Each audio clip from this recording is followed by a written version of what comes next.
I learned English simultaneously as I was learning sales. You're upset by that? It's like you're upset that you didn't do your job and now someone's calling you out on your bullshit? Yeah. And you're upset to the level that you're reaching out to the founder of the company to complain about the manager. Embarrassment can be like a good motivator. Like I literally felt so angry. Like I felt like so angry. Why were you able to get fully booked all the time and have more clients that you can handle? Other people in the gym were like struggling to get to that number of clients. Number one, PhoneSales.com. Hey guys, my name is Sasha, I'm one of the co-founders of PhoneSales.com, and today I'm here with Melek Sterling. He is one of the phone sales partners and also a sales expert. And today we're going to talk about his journey into sales and beyond. So Melek, how do you switch from 9-to-5 job to the fully remote closing position? yeah. So, dude, we're gonna go back a couple of Let's go years back, now, man. But yeah, I was doing personal training before, and I was like just working like 12 hours per day, like just like crazy long hours to not really benefit and really, earn a lot of, money for myself, and like freedom definitely wasn't there, right? And I just like one day, I said, I'm working like all day, every single day. I wanted to like travel a little bit and just take like a little bit of a break because I was like truly burnt out, right? So I traveled, I went to Brazil, like where we literally are right now. Okay. Right? And it was the first time I traveled in like a very long time, and it just like opened up my eyes to this world in which we live in and how I was like kind of in some type of rat race, right? And I just knew that I had to like make a change, right? Like after that moment, like I was always trying to find ways to like elevate myself, make more money online and have that freedom, right? But then after I experienced like a different country, a different culture, a different lifestyle, right? I realized that I had to make it happen, It's like you can give a salesperson you can tell a salesperson that, hey, you can have a Lamborghini, right? If you're able to close $100,000 in sales. Or you can give a salesperson a Lamborghini, and then you can be like, look, if you don't get $100,000 in sales, that's gone, right? And that was kind of like my experience. Like I experienced a better life. I'm like, well, I can't lose this. I need to get it back. And I just like dialed in, and I just like found a way to make it happen. And sales was that thing. And yeah, I decided to like embark on that journey, and it paid off. So yeah. Gotcha. But it's not like you just transitioned from, like not doing sales at all to the fully remote sales position. Like you were a personal trainer, right? Yeah. So were you the one closing your own clients, or you had like people that were sending you clients? So like, did you have any previous experience just with sales in general? Yeah, really good point. That's a really good point actually, because when I was doing personal training, I didn't really consider myself a personal trainer. Like I considered myself a sales guy, right? Because there was personal trainers that quite honestly knew like way more about the human body than me. But I had the most clients in the gym. I was even like coaching a little bit, like helping the guys like with their sales process like, when I was personal training. And that was like a big part of like my success in personal training. And also when I transitioned into sales, it was like a very just quick journey, because I already had like the fundamental, sales skills, Like normally you start as like an appointment setter, you spend like time doing that. Then after that you go to like a closer. But I did start as like an appointment setter, but I was like just way too qualified for the position, right? Yeah. And because of that, I was able to just like, excel very quickly. So like any experience you have like outside of sales, if you're going to get into it, is going to be key. Like even like some people that I hire, they're like waiters and they have like these social jobs. And those people, they kill because they just like talk to people every single day and they just have that interaction, So yeah, it really does translate into different, scenarios. So the one thing you mentioned about your personal training gig is that you were working like 10, 12 hours per day, right? Yeah. So you had a lot of clients, right? Yeah. You were closing a lot of people, right? And you also mentioned other people in the gym were like struggling to get to that number of clients, right? So like what set you apart from them? Like why were you able to get fully booked all the time and have more clients that you can handle, and they were struggling to get clients? Like I get it, you were good at sales, but like was there something fundamentally different between their approach and your approach? Yeah, that's a good point as well. And there's several things, like just number one, just seeking information, Like I knew I didn't have all of the answers, and because of that, like I started to seek and just find like who had the answers, like how can I read this book and take this coaching program. Like a lot of people, they never try to develop themselves at all. They just like, I don't know what to do, I'm just gonna keep on doing what I'm doing, and one day it'll potentially work. But I was very self-aware. I knew that I didn't have all the answers, so I invested in, coaching programs, sales coaching programs, and I learned the fundamentals of sales because I realized I wasn't at that level. And even though you can go and you can find the information, you can develop the skills, there's also a degree of work ethic you still have to have. And when I was doing personal training, literally I was sleeping overnight in the gym because I'm like, it took me an hour and a half to get there. I was like, well, if I sleep here, that's like 1.5 hours saved, and I'm able to coach more people, talk to more people within the gym and close more clients. So I would to sleep in the gym. I remember even one of the personal trainers, he was like to me, no, Melek, you can't sleep here. I'm going to tell the manager. I'm like, why are you snitching on me, man? I'm trying to make money. What's going on?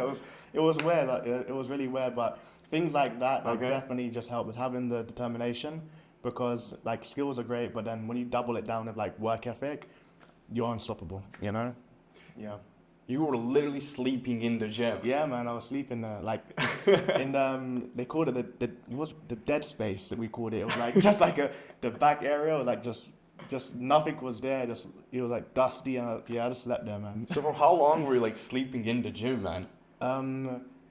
Dude, until I built up my client base, I built up the base, and then I would kind of just hold back on it. But if I had a client that wanted to come really early in the morning, I'd be like, you know what, let me just sleep here and just, we'll just cut out the commute. But that's the dedication that you need to have if you want to be successful with anything, not necessarily just with sales, right? You need to have dedication, the burning desire to get it done. And one thing that boggles my mind is that there are people that are just going to look at you and be like, I don't get this, I'm never going to do it. And that's fine. Those people will never get to those levels. Yeah. But there are also other people like that trainer that was about to snitch on you because you were sleeping at the gym. There are people that are bothered by others' desire to succeed, right? And those people, in my opinion, are the first ones you should remove from your life. If you want to turn the clean slate and just start a new journey. What do you think about that? Yeah, man, that's very true. Your circle is extremely important, and just even myself as well. When I left England, I left the personal training job. It was a very lonely period for me. It's the friends I had before, they wasn't really at the level or the mindset that I was at to be able to still kind of be in that circle and operate in it, right? But at the same time, the guys that were at the level I wanted to be at, I wasn't a big enough fish to kind of play and kind of, interact with them. So there's this middle period where it's extremely lonely, just by yourself, doing what you're doing. And then you get to the level where you build a skill set, you build a good enough social circle to the point where the people who you want to engage with, they can then be this guy is not right where I am, but he is very close. Let's interact with him, let's bring him into my circle. And then you finally have not only more income, but you have a friend circle of people that you're really, aligned with, So it's going to be lonely, but you have to cut them out. And, as you go through that path, you're eventually going to get to the people that's on the same path as you and on that same level as well, So, Yeah. You're right, man. That's such an important thing that people don't understand, because there's that old saying, you're the average of 5 people you hang out with, right? Now, is that true or not? Let's not get into details. But what's definitely true that I think every single person that's watching this video can attest to, if you sit down and you think of it, for 5 minutes, is that people that you have in your life are dictating how you live your life as well. So if you have lazy friends that are constantly not doing anything and just going to parties and stuff, you're more likely to do that.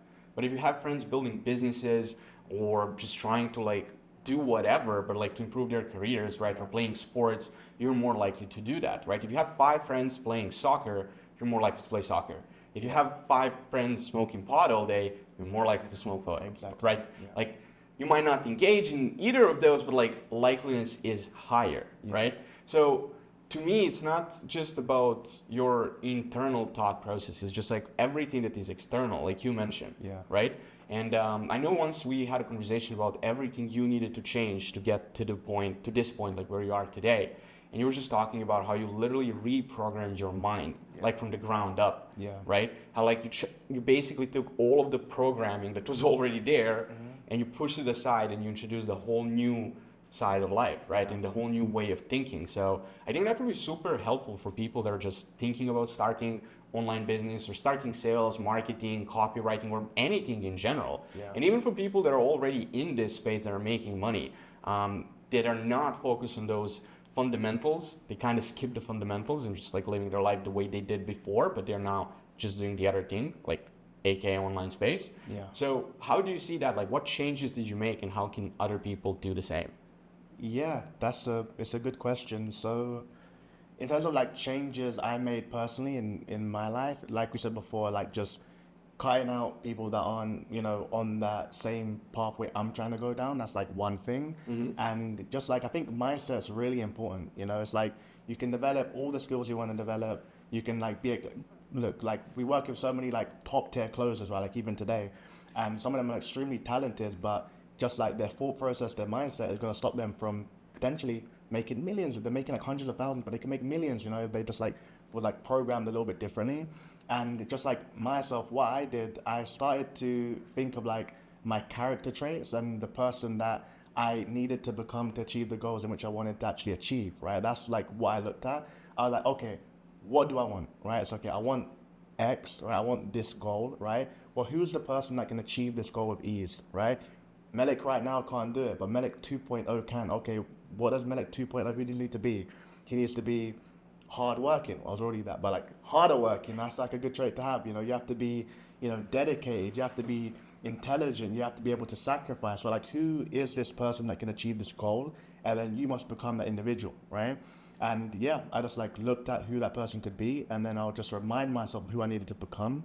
And just every day, just like you chip at it, you just work every day to become that person, and eventually you'll become, And just like it's repetition. It's like every single day I'll like read like my character traits, like my description of who I am, and then eventually you kind of like brainwash yourself to become that person. And then it's like you kind of look back at the old sheet you was reading, and it's like, well, this is me. Like, why did I even write this? Did I actually write this? Like, this is who I am. Like, very weird, So I think that's really important to change your character traits and really just like grow into the person needed to achieve your goals with ease. But things like that don't happen overnight, No. right? It took time. Yeah. How much time did it take you? You know what? It's still constantly happening, like, because you get to one level and then it's like it never ends, because like you get to one level, Another and when level, you go, another level, huh? you got to change again, so it never actually ends, so it's ongoing. Yeah. No, you're totally right. But like the problem that I see with people out there is that they want everything to happen yesterday. Yeah. It's like they sit down and they're like, I want to do this, and that. And then I ask like, what's your timeline for this? And instead of thinking about and getting a realistic answer, no, they're like, now, like I want to become this person now. And that's not how you do things.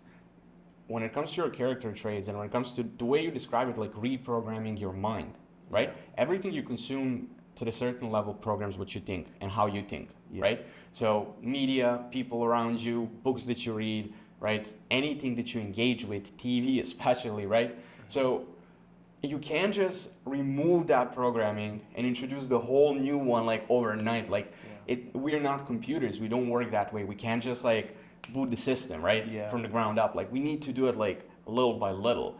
So I like what you said there of like trying to list all the character traits that Melek 2.0 needs to have and trying to live up to those traits. And at the beginning you might fail, but then you're going to fail less and less and less and less until you get to the point when you don't fail at all. And whenever you think of failing, you're like, I'm no longer that guy. Like, that's not me, right? Yeah. But then you're also a traveler, right? So then you go back to, obviously, your home place, and then people meet the new version of you, and then they're shocked because their expectation of who you are not met, and then they say you changed, right? Did something like that happen to you? Yeah, like that. Very true. It's like people don't even, recognize who you are. It's like you completely change, and that's one of the things, because human beings, we want to remain consistent with we want to be consistent all the time. Like if you was like a certain way of a person in X state, you want to be that way again. That's how we always are. And it's kind of uncomfortable to sometimes be like, okay, now I'm going to be like a completely different person. I want to change my ways. And then you might be thinking internally, oh, this person might think I'm being fake. This person might think this and that. But it's like it's you. Yeah, it's a new you, right? Like you have to like not care about what they say, because again, like if you don't achieve your goals and you don't do the things you want to do, they're not even going to think about you anyway, right? So I'll rather than think about me, negatively, if I can achieve what I have to achieve, And one thing that you mentioned, which was like, it really like, hit me, was like, people want it yesterday, they want it like so quick, like kind of separate, but it's so true. And one thing people have to learn as well is like delaying gratification. And that's one thing that I really learned like on this journey, and what people have to understand as well is that how you do one thing is how you do everything. So I realized like this was going to take like a very long time, right? It's going to take time. And I have to like program myself to delay gratification, right? And you want to do that in like many different ways. Like what I did, like I made sure I was always like training my body extremely hard. I wasn't like eating junk food, like trying to like remove out sugar, because there's like, when you have that sugar, it's like a dopamine hit, right? And then you want like instant results, you want instant this, like trying to just convert your whole life to a life of to delay gratification definitely helps massively as well, because it's a big skill and it's really important. Yeah, I totally agree with you. Yeah. But then there's another thing here that I think it's very important for people to understand, and it's my number one advice for people, young people out there that are thinking about leaving their home city or their home place and just traveling around, right? I think that's the best thing anyone can do for themselves overall, not just because you're going to explore new places, but it's not just because it's going to push you outside of your comfort zone. It's because your identity as a person is directly linked to the place where you inhabit. Yeah. So when you move, you have new environment, people don't know you, you don't know anyone, right? No one's going to attach anything to you, right? So for example, if you were a drinker at your home place and you move to a different country, no one knows you're a drinker. So when you go out with new friends you just acquired there, they're not going to be like, you drink all the time, like, come on, like, you change, blah, blah, blah. No, they don't know you were drinking. So they're not going to push you in that direction. And because there's no push, there's a new environment, you're going to change your habits, right? There's a study of US soldiers from Vietnam that came back from the war. And when they were there in Vietnam, they were all addicted to cocaine, I think, or like hashish, or like, like drugs like that. I think the addiction rate was like 70% of the entire military. Yeah, don't quote me on those numbers, but like something extremely high. Yeah, wow. So now what would you expect? You would expect them going back home and staying addicted. Yeah. No. Like only 10% of people that were addicted in Vietnam stayed addicted in US. Vast majority of people just stopped doing it completely. And one of the key reasons is because they changed the environment. They were in the environment that was super stressful, right? They were in the environment when it was easily accessible. They were in the environment when there was no other way of getting excitement or like any type of fun. Yeah. So they escaped to that. But then when they came back to their normal life, to their families, to their friends, to their parents, right? To their normal surrounding, there were many other things that it can do. It was no longer a thing that was like the body was craving. So that's also one thing I want to reflect and I want to ask you about as well. It's like for me, whenever I move to the new place, I feel like I'm turning a new blank slate, right? I feel like I can be whoever I want to be at this new place. How do you feel about it? Because you are also traveling often, right? How do you feel when you change an Airbnb, when you change a city, when you change the country? What's your view on that whole thing? Yeah, man, that's like a really good point that you bring that up. Like whenever I want to achieve something new, like a new like income goal, for example, I will go to like a different location. I'm like, okay, I want to go. For example, when I hit my first, X goal, X, Y goal, it's always like, I think back and I always tie a certain location to that, I can always think back when I hit it. And like even now, like when I want to achieve something new, I'm like, okay, I'm going to go to this place, right? And I want to like build out and tie up, life here. And I want to like build the things I need to build and I want to do it here, and it's like, it's a fresh start. That's the big thing, And I think traveling is powerful, man. Like I was even telling you before, like when I went to Miami and I was just like seeing like the level of like wealth that was there. And like, I'm doing like really well. I'm doing like well than most people in this world and in the US as well, right? But at the same time, when I went to Miami, that big city, dude, I couldn't sleep. Like I couldn't sleep because I was just seeing like the supercar. Like I bought the cool new watch and I'm like, this doesn't mean anything, like there's like different levels to the game, So it really just helps you like open up your eyes and just shows you that, dude, like it's a big world out there. There's a lot of things going on and you got to get your act together. So yeah, like even like traveling to big cities like that. And for someone just starting out, I think that's still good to kind of like show you the levels to the game. But then just like even moving to like, for example, like South America, like somewhere like safe in South America, for example, right? And just like experiencing like a different culture. And even like some places you can even go and, that's like even like lower living expenses a little bit whilst you build out your business, right? So your environment's key. You can kind of like tailor it many different ways to suit you where you are in that moment, you know? So yeah, it's true.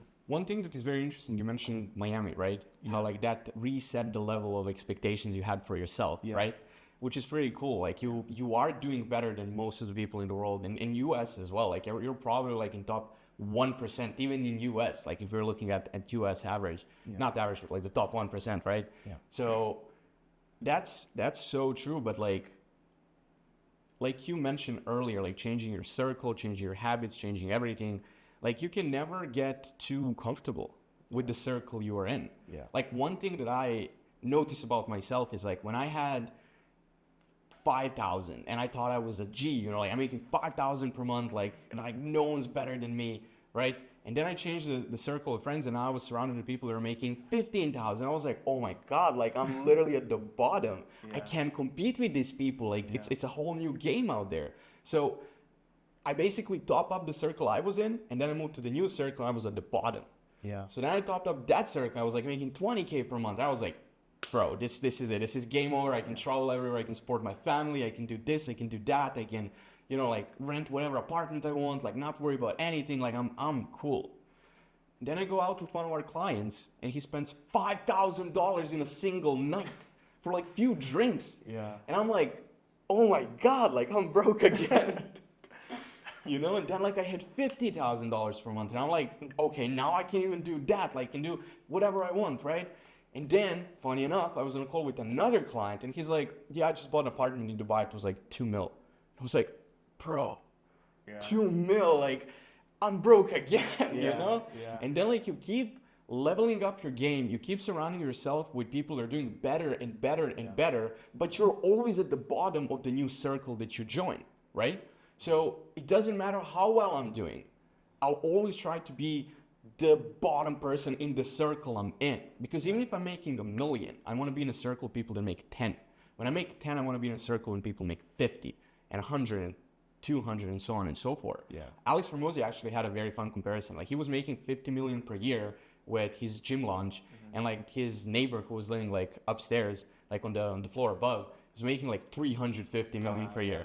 And it's like, bro, it's like it just keeps going, right? And some people look at it from the perspective, when is enough enough? Like when are you gonna stop? You should chill. But for me, that's not the perspective I look, and that's not the perspective that I have. Because for me, it's not when is enough enough, right? For me, it's about the game. I want to play the game, right? And every game has a new level. And once I get to that new level, I want to level up, and I want to level up, and more and more and more, right? Yeah. So to the people that are wondering when is enough enough, enough is enough whenever you decide it is, right? Whenever you decide you don't want to play the game anymore. That can be at the level of $2,000 per month. You can live in Thailand like a king for $2,000, right? Yeah. But you can also decide that your level is 200 million, right? It's up to you. Or like some people that are like the most driven people in our society, like top 0.001%, like Jeff Bezos, Elon Musk, they have all of the money of the world. Like they can do whatever the heck they want, and they still work 15 hours a day. Yeah. Right? Because it's not about the money for them, it's about playing the game. They love the game so much, and they committed to the game so much, that money is just a side product of playing that game. Exactly. Like, what are your thoughts on all of that, like in general? Yeah, that's very true. And I say, well, there's levels, right? There's a certain point where you have to just like do whatever you have to do to like get to like a certain level to begin with, right? So what you're saying right there is like very true. They love the game, right? They're playing a game which they love. It's like a passion, so to speak, right? It's not about how much they make. It's about just like playing the game, right? And you know, sometimes when you like just start on the journey, it's like you don't get that luxury of like having the passion, but you have to like do what you have to do, right? And I think a passion is earned. I think you have to kind of earn that level, right? So I think you have to get to the point, everyone, where you're at least like comfortable. You can take care of your family. You can, you know, take care of yourself, and you do that by any means necessary, right? As long as it's like legal, but it doesn't matter how much. When I say any means necessary, I mean it doesn't matter how much pain it puts you through. Like you have to just delay gratification, you know, eat shit for a prolonged period of time, right? And like do what you have to do to like just make it, like make a certain amount that's gonna get you to a place where you're comfortable. And then after that, that's when it can be more about playing sport, you know, and like just picking something that you really, you know, are passionate about, you love doing it, or you just like love it for whatever reason, like just like the competition element, for example, right? And then once you find that thing, you can like keep on just growing and growing and growing at it. And it can really just be that fun thing that is like making you all this money, and it doesn't even feel like work. I was even telling you before, it's like I'm here like in Brazil, like awesome city, like we have the beach out there, so much stuff to do, but I want to work. Like I want to like, yes, I want to just do that. You know, sometimes it's like temptations and whatever, but I genuinely enjoy like what I'm doing at this level, you know, like when I was doing appointment setting, so to speak, I didn't really enjoy that so much, you know. When I was closing, I loved closing, right? When I'm doing what I'm doing as a partner, I love that. Like leading sales team is the best thing in the world, right? So now I'm making like more money than I ever made before, but it's tied to like a passion now, you know? So now it's like proper sport, and now I feel unstoppable. Like I'm gonna keep on pushing and pushing and going because I'm literally just getting paid to have fun, you know? And you have to earn that though, right? Like sometimes you have to like do the cold calls, so like, you know, 100 dials an hour and all of that stuff to get to the point where you're enjoying the current level of the game, you know? So that's a good point, yeah. Yeah, but you are at that level, but you didn't get there overnight. Yeah. You ate shit. You tried different things. You were going through a lot. Like you were working hard, like 12 hours a day, and you were doing things you didn't like that much, right? Yeah. Like one of the big problems that I see right now is like younger people, and I'm talking like I'm, you know, like super old here. I'm only 25. But when I say younger people, I'm referring to people who are like kids, like 17, 18, 19 years old. Like, I've never seen so much impatience in my life. Yeah. And I'm using myself as an example too, because I was 17 and 18 and 19. Like at that time, I was ready to do, like you just mentioned, whatever it takes, I don't care. I was ready to do it to put the food on the table for my family, right? Because it's like long story, but like I was the only one providing. Like I was in Switzerland working like 12 hours a day, like on construction sites when people hated my guts because like I'm Serbian, right? And they're not. And like there's like a lot of stories that I can share with you right now, but I was ready to go through so much shit, right? I had bad employers. I had people that, you know, like should never do work for, but like I needed it. And it taught me a lot of things about people, taught me about how not to behave, how to actually behave. Yeah. And through that process, honestly, like it made me tougher. Like now I can just, like, whatever you throw at me, I can take it. Yeah. And I'll be fine with it, right? Versus I have some setters and closers from time to time coming to me now, and they're like, you know, my manager was mean to me today. And I'm like, okay, what do you mean he was mean? Do you have an example? And they're like, oh yeah, I'll send you the Slack conversation. It's usually a conversation that like boggles my mind. It's like, manager being, did you hit your quota today? Setter, no, I didn't. I only did 30 calls. Manager, your quota is 200. What are you doing? Question mark. And he's like, I was not able to do it because of this, this, and that. And manager's like, do not make excuses. Get your job done, or you'll no longer be working here. Yeah. And it's like, bro, you're upset by that? It's like you're upset that you didn't do your job, and now someone's calling you out on your bullshit? And you're upset to the level that you're reaching out to the founder of the company to complain about the manager, not about your behavior. Yeah. And it's like, it's needless to say, people like that don't stay on the teams very long, and like you let them go when those behaviors are repetitive. Yeah. But like it just boggles my mind how soft people have gotten in such a short amount of time. Mm-hmm. And they think they deserve everything. They think everything should be served on a cereal platter. Like I had setters that I've seen like no sales experience, zero nada. Hop on a team, set for 2 weeks, and they're like, I want to close. Yeah. I want to close. I'm going to leave. Yeah. Leave, brother. Bye. Like have a good time, you know? Yeah. Like I don't want you here. I was desperate for leads when I started. Mm-hmm. Like I was begging the company owner that I worked with at the time to give me leads that no one touched. I was asking him like, yo, give me leads that your sales team recycled 5 times. Yeah. Just like, give it to me. Like, I'll work them. Like, I'll close someone. And he was like, no, you'll never close. Those leads are dead. Like, we've worked them like 15 times. Like, no, you're not going to close anyone. And I was like, if I close someone, will you give me more? He was like, if you close someone from this list, I'll give you more. He gave me the list that was used and abused. That's the term he used. It was like abused for like 6 months. Yeah. He gave me the list. I started dialing. The first person that picked up was like, I feel terrible for you. I feel terrible. You need to do this. Find something better. Bye. You know what I did? Dialed right back again. Another. Got a guy who was interested, like went to the manager, can I get more leads now? He was like, oh shit, you can.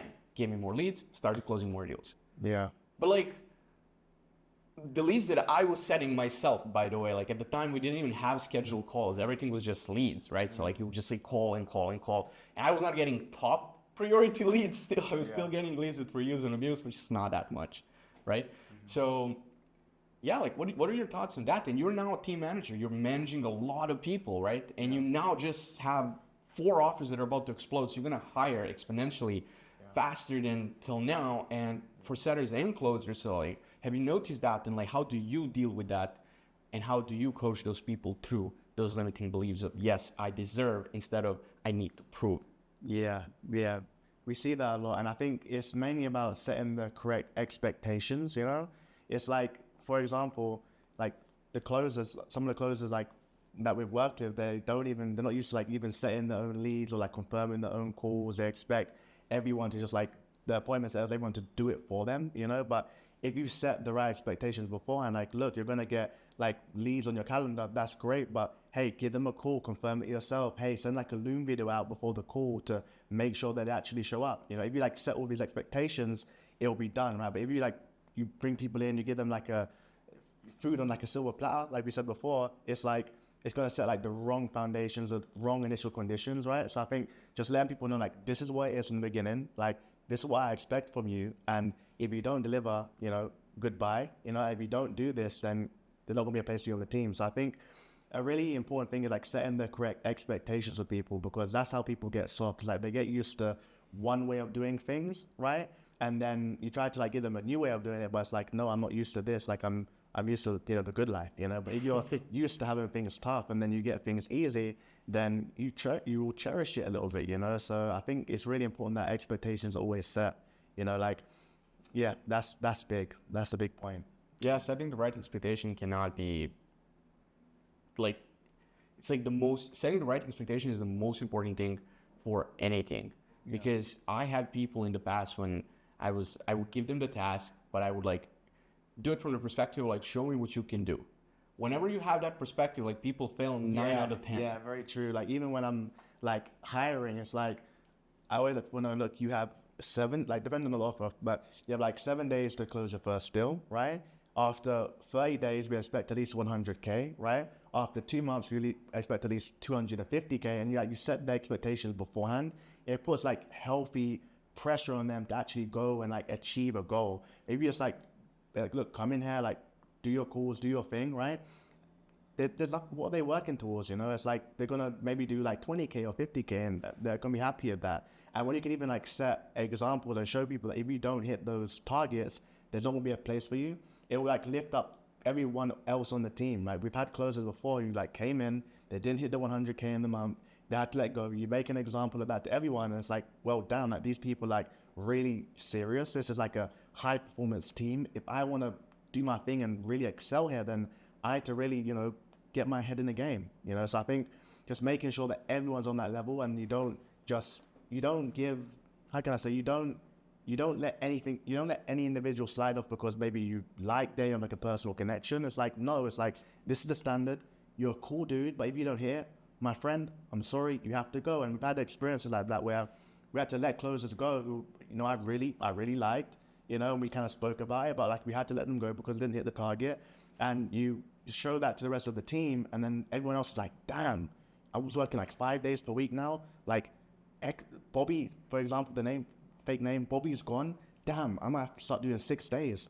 You know, damn, I'll start doing 7 days, because they can see that if they're not on that level, they're not going to be playing with us on this level, you know, so they have to go.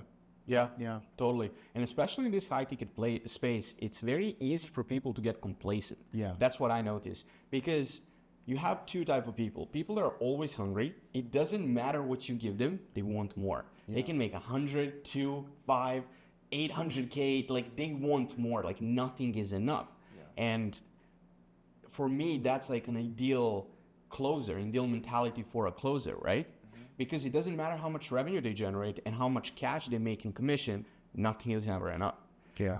On the other hand, I had experience to deal with people that they have very small goals. And as soon as they hit those goals, they don't push as hard as they did before. Before, when we were just starting, like when I didn't have experience I have now, and I was asking people, what is your goal? Like, how much do you want to make? And they would say, I want to make 5,000 to 10,000 per month, and I'll be happy with that. I would think of that as like, this is great. I want to hire this guy because I know they can easily make that. I know they're going to be happy with that. I know they're going to stay here. That was my mentality. But now looking back at retrospect, that was a very, very bad decision on my end, because hiring those people pretty much limit the growth of the business. Because what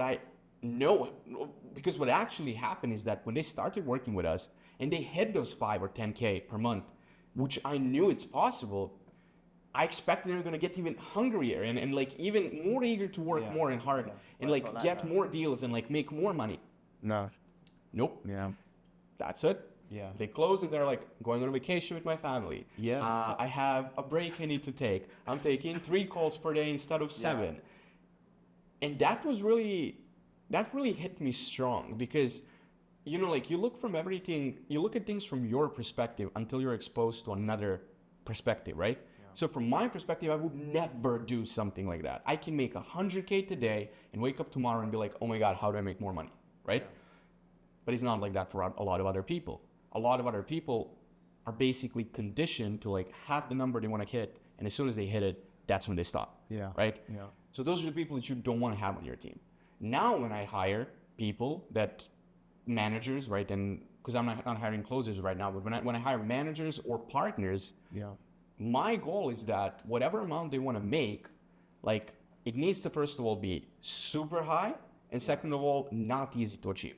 Yeah. Right? I don't want them to achieve it easily. So that's one thing that I liked about you. Like whenever we talk about the numbers and like how much do you want to make, like not to expose you here with the numbers, but those numbers are quite high. Yeah. And those numbers are not easy to achieve. Right? And like I love that about you. You are not ready to settle for anything less than that. I had a call with Jack the other day, and he was like, Sasha, I'm ready. Like this is the year when I want to make $1 million per month. We have to make it happen before the end of the year. And I was like, bro, like, you're my guy, you know? You're the type of person I want to be surrounded with, because your goals are so high. And I know as soon as you hit them, you'll have another goal that's going to be even higher. And like, you should, bro, like, that call's not recorded because it was like a huddle, but you should have heard his voice. Like, the amount of passion, the amount of hunger he had in his voice. Like, you would think this man didn't eat for like 5 days. You would think like he was deprived of water and food. Like he was speaking about it like it's either that or he's gonna die, you know? Yeah, that's what you need. And that's what you need. Like those are the people you want to surround yourself with. Yeah. And is that how you hire closers now, or like do you have a different perspective? Yeah, that's like, it's a really good point. Like that's how for example, like even myself, like when I first came to like PhoneSales, I even like first met you, like I was doing okay. I was making like about 15 grand a month, right? And I was making good money. I loved the people I was working with, right? But it just wasn't enough. And then the ceiling was hit. I was like, what do I do? Like, do I stay with the people I absolutely love, but keep on hitting this 15? Or do I like go and like experience something new, right? So that's what I did. Like when I took a leave, I came to you and Hoban, and you know, we did our thing, and it was like, I didn't know if it was gonna work out or not, but I was like, you know what? Like these guys have, you know, really big things they're doing. I see people like crushing, like closing like really big numbers. Like if they can do it, why can't I do it? And you know what? Like I can't just stay doing, you know, $15,000 months. Even if I lose everything, well, I'll just go again, you know? So that's what I like to see as well. Like it's a really good point. If someone's like only wants to make $5,000, $10,000 in a month, they get to that point and they're happy. There's old people who like need that, right? They need that first $10,000 and then their mind changes and they want more and more. But a lot of people, they're going to get that $10,000 a month and then they're going to stop, right? So I think I tried to hire people that had that similar mindset to what I had, was the fact that I was making 15. I don't know how much I want to make, you know, ceiling is the limit, right? But let's just keep on going, right? I couldn't even like say like a limit on how much I wanted to make. And that's really important as well. So yeah, you want like big-minded people around you, because anyone else, they're going to, you know, drag you down. There are 2 important things to unpack in what you just said, right? Yeah. First of all is risk tolerance, which you have a very high risk tolerance. There's not a lot of people out there that would quit a job that is paying them, not a job, but like a sales gig, that is paying them $15,000 per month for something that might work or might not work, right? Yeah. So very high risk tolerance. That's something that I notice every time when I speak with successful people. And the second thing is high belief in yourself, right? That's what allows you to have that risk tolerance, because the way you think about it is, what's the worst thing that can happen? I have the knowledge, I have the skills, I know how to do this. So the worst thing that can happen is I can lose it all, and tomorrow I'm going to make it again. Exactly, I actually had a conversation about that with my girlfriend. She was like, Sasha, you spend so much money. Like you're going to all these restaurants, and like we're going like to like business class flights and stuff like that. And it's like, you're like, how are you spending so much? How are you not scared? Yeah. And I'm like, look, I grew up in Serbia. My mom was making $500 per month. She raised me on $500 per month. I know how to survive on $500 per month. Yeah. So if everything explodes, a bank bursts in the air, right? Yeah. If I lose everything, you take my underpants, you throw me on an island, right? That's my base. Gonna go back to Serbia, gonna work for $500 per month for 2 months, gonna make $1,000, gonna buy a laptop, and I'm gonna use my skills to make sales. I'm gonna make $15,000 per month, and from the day one you leave me on the deserted island to the day 365, I'll be flying business class again. It's like I have what it takes, and it's inside of me. It's not outside, right? So the money is just the product of who you became, right? And I am the person that can provide that. So I know that. That's why I don't have the scarcity towards money.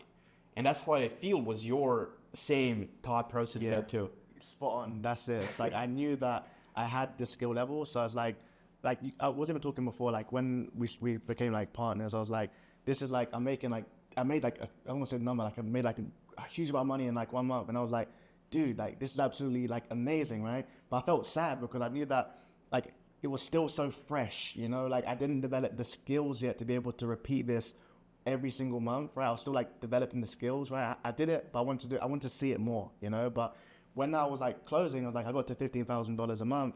Like I've been doing this for like a period of time now. I can never make less than that. It's impossible. Like, no. It's your base. It's like it's a base, you know.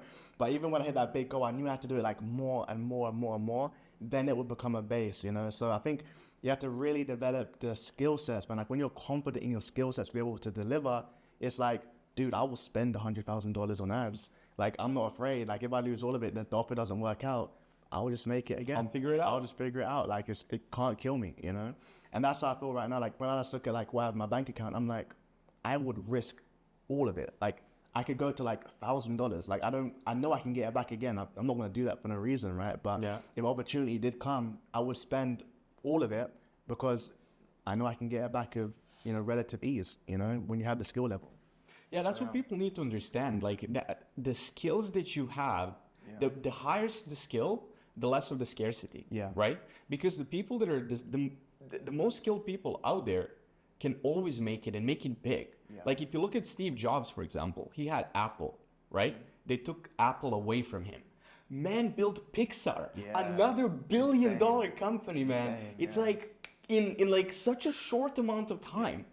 Right? He also built that other company, like I think it was Cube, that was a direct competitor to Apple. At the end, Apple bought them for billions. It was like, it's just insane because it's not about the money in the bank account. It's about the skills and who you are. And if you can use those skills to make money, then why do you care how much you have in the bank account? Right?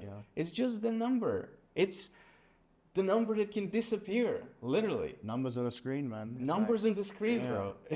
That's it. Funny story, but like a few days ago, actually, I opened up my personal bank. I opened the app for my personal bank account on my phone, and it said 0.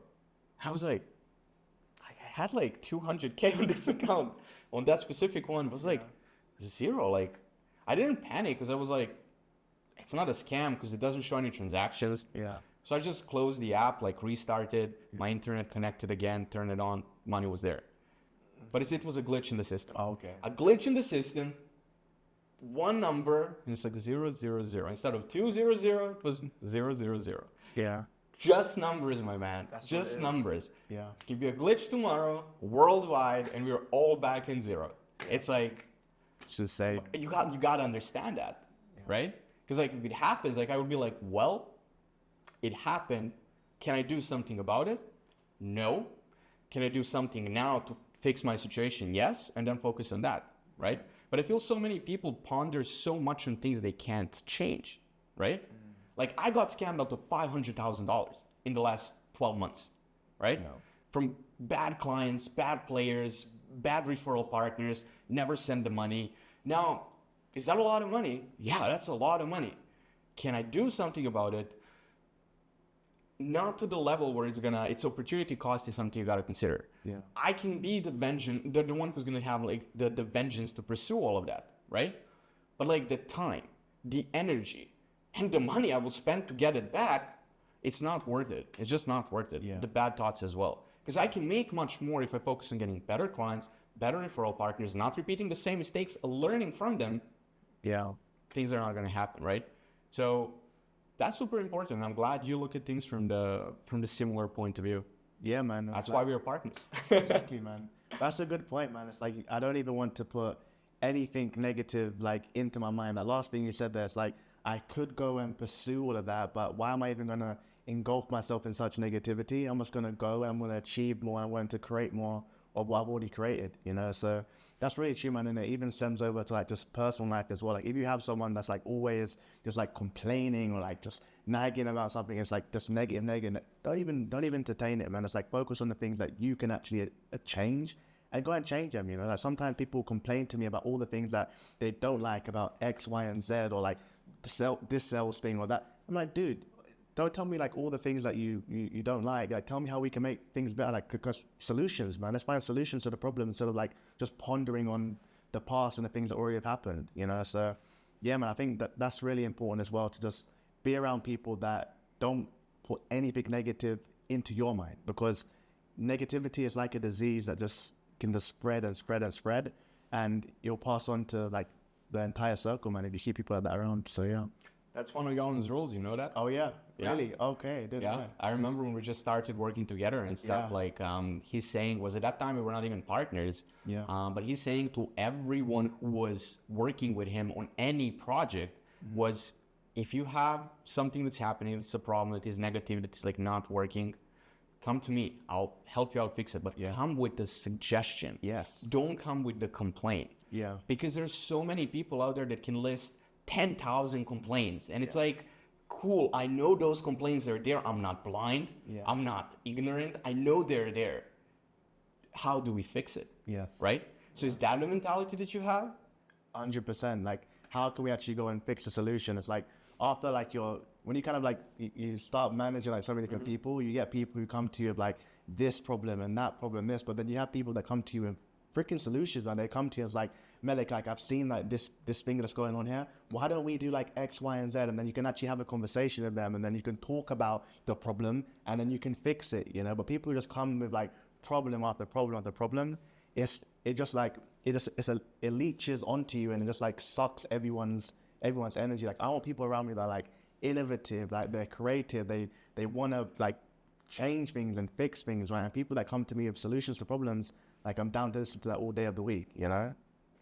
One thing I like about you is that you practice what you preach, right? People that are watching this might not know it, but I see it every single day. Like we work together closely, we have calls daily, and I literally see it. You are not the type of person who's gonna just bring up the problem and like, that's it.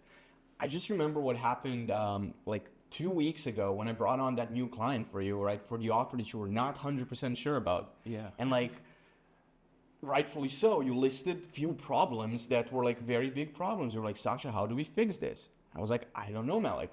We always find a way. We'll always fix things. I'm not sure right now, but we'll figure it out, right? Yeah.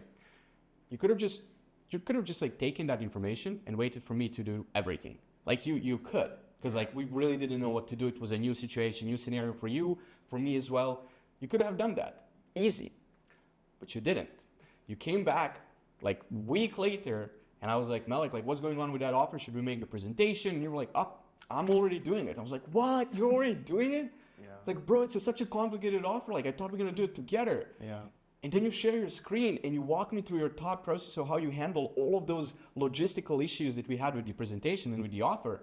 Yeah. And I'm like, mind blown. I was like, this man identified the problem, went back to the lab, fixed it, came back, let's see how it's looking right now. Let's see what we can do moving forward. And I was like, bro, like at that point, like when that happened, like if we were like next to each other, I would have give you a hug, man. That was like such a powerful thing because not many people are like that. Like you can literally, I can literally count on fingers of one hand, like the level of people that behave like that, like to that extreme. Yeah. And it just so happens that all those people are PhoneSales partners that I can count, right? Yeah, and that's true, man. It's like, I think just like believing in your ability to figure things out is so important, man. And like coming in solutions, you know, even like last night, Adina was talking and we had like different problems within the business that needed to be fixed. And, you know, we could have like just stressed on it or complained on it. And I was like, I was kind of like, figure it out. We always do. You know, we're going to figure it out. I didn't even like, eat my steak. You know, I'm not going to think about that, you know. I'm going to figure it out. Like, it will come to me like tomorrow, you know. And, dude, I'm already like, I've got some ideas on the thing I was talking about as well. So, you know, you have to believe in your ability to figure things out and just finding solutions is key. You know, that's like everyone I know that does like really big numbers, really successful, they're all problem solvers, you know, that people who can like solve problems. Like sometimes like we're going through issues and I'm like, dude, like what? Like, I don't have all the answers, right? And sometimes it's like we talk about it or like there's an issue going on and then you just come up with like a crazy solution to it, you know. Even for example, just thinking critical, like even when we was talking about the way we're utilizing our appointment setters in one of our meetings, right? And then you came with like a really, really good idea. And I was like, frick, I didn't even think of that, you know? And that's why I love having so many people around me that all think critically, they all think differently at the same time, and we can like bring our minds together and just like do crazy things, man. And that's massive, you know? And another thing, like having people who think that way and also people you can trust is everything, you know? I think when I first like partnered with you, I was like, dude, I can give this guy like $1 million. I can go away for like a year. Like, Sasha, let's like take care of this. I know when I come back, it's all gonna be there. Maybe there'll be more there, you know. But I know it's gonna come back, and that's you can go so far at that, you know. There's people that we try to do partnerships with, clients that we take on, and it's like you need a contract for every little thing, and it just makes business so difficult to be done, you know. So I think just building that everyone should try to really build that circle of people that are competent and people that you actually trust as well. And if you can do that, unstoppable. Like I don't know, bro, where are we gonna go, man? Like it's gonna be crazy, you know. As long as like we just, you know, keep on doing what we're doing, keep the circle strong, we keep on like all trying to like push and elevate. Like the things we can achieve is just like, bro, I don't even know. I would rather give up every single penny that I have on my name than one person from the circle that we have, literally. Yeah. Because every single person here is worth way more than I have. Yeah. 50x and then some. Yeah. Right? And you're so right. Like having that level of trust, again, it's not something that comes overnight, right? You didn't just wake up one day and you were like, oh, I trust Sasha. And like the same here. I didn't just wake up and I was like, I trust Melek. No, we build that trust over the period of time that we're working together, from like smaller things to bigger and bigger and bigger and bigger, right? We did so many things together. You see how I react under pressure. I've seen how you react under pressure. You see how I deal with the problems. I see how you deal with the problems. You see how I treat people. I see how you treat people as well. And like all of that shows you like, is this person that I want to be connected with, right? Is this person that I want to build with? And for me, like for you specifically, the answer is absolutely freaking yes, right? Like same goes for me. Like I can literally leave everything I have with you and be totally fine, not thinking about it for another second. Go to a monastery for a year, come back. It's like not a second would be spent thinking about like, will he do something? Yeah. Absolutely freaking not. For you, for Yolan, for Jack, for Steven, right? For you guys, it's like that level of relationship and like that level of trust, like knowing that you can always count on that person, to me is something you can't put monetary value on. You just cannot. Yeah, exactly.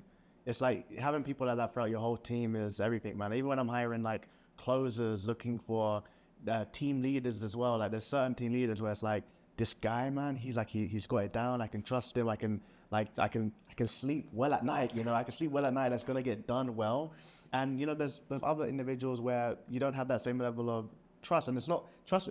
It's multi-layered, right? It's not just trust in terms of like the person's character and will they do me bad. It's like, do you trust them in competence wise, right? Do they have the ability to do it as well? And when they both come together, that fusion, right? Dude, that's when you get people that you said that you wouldn't trade them in for all the money in the world. You know, every penny that you have.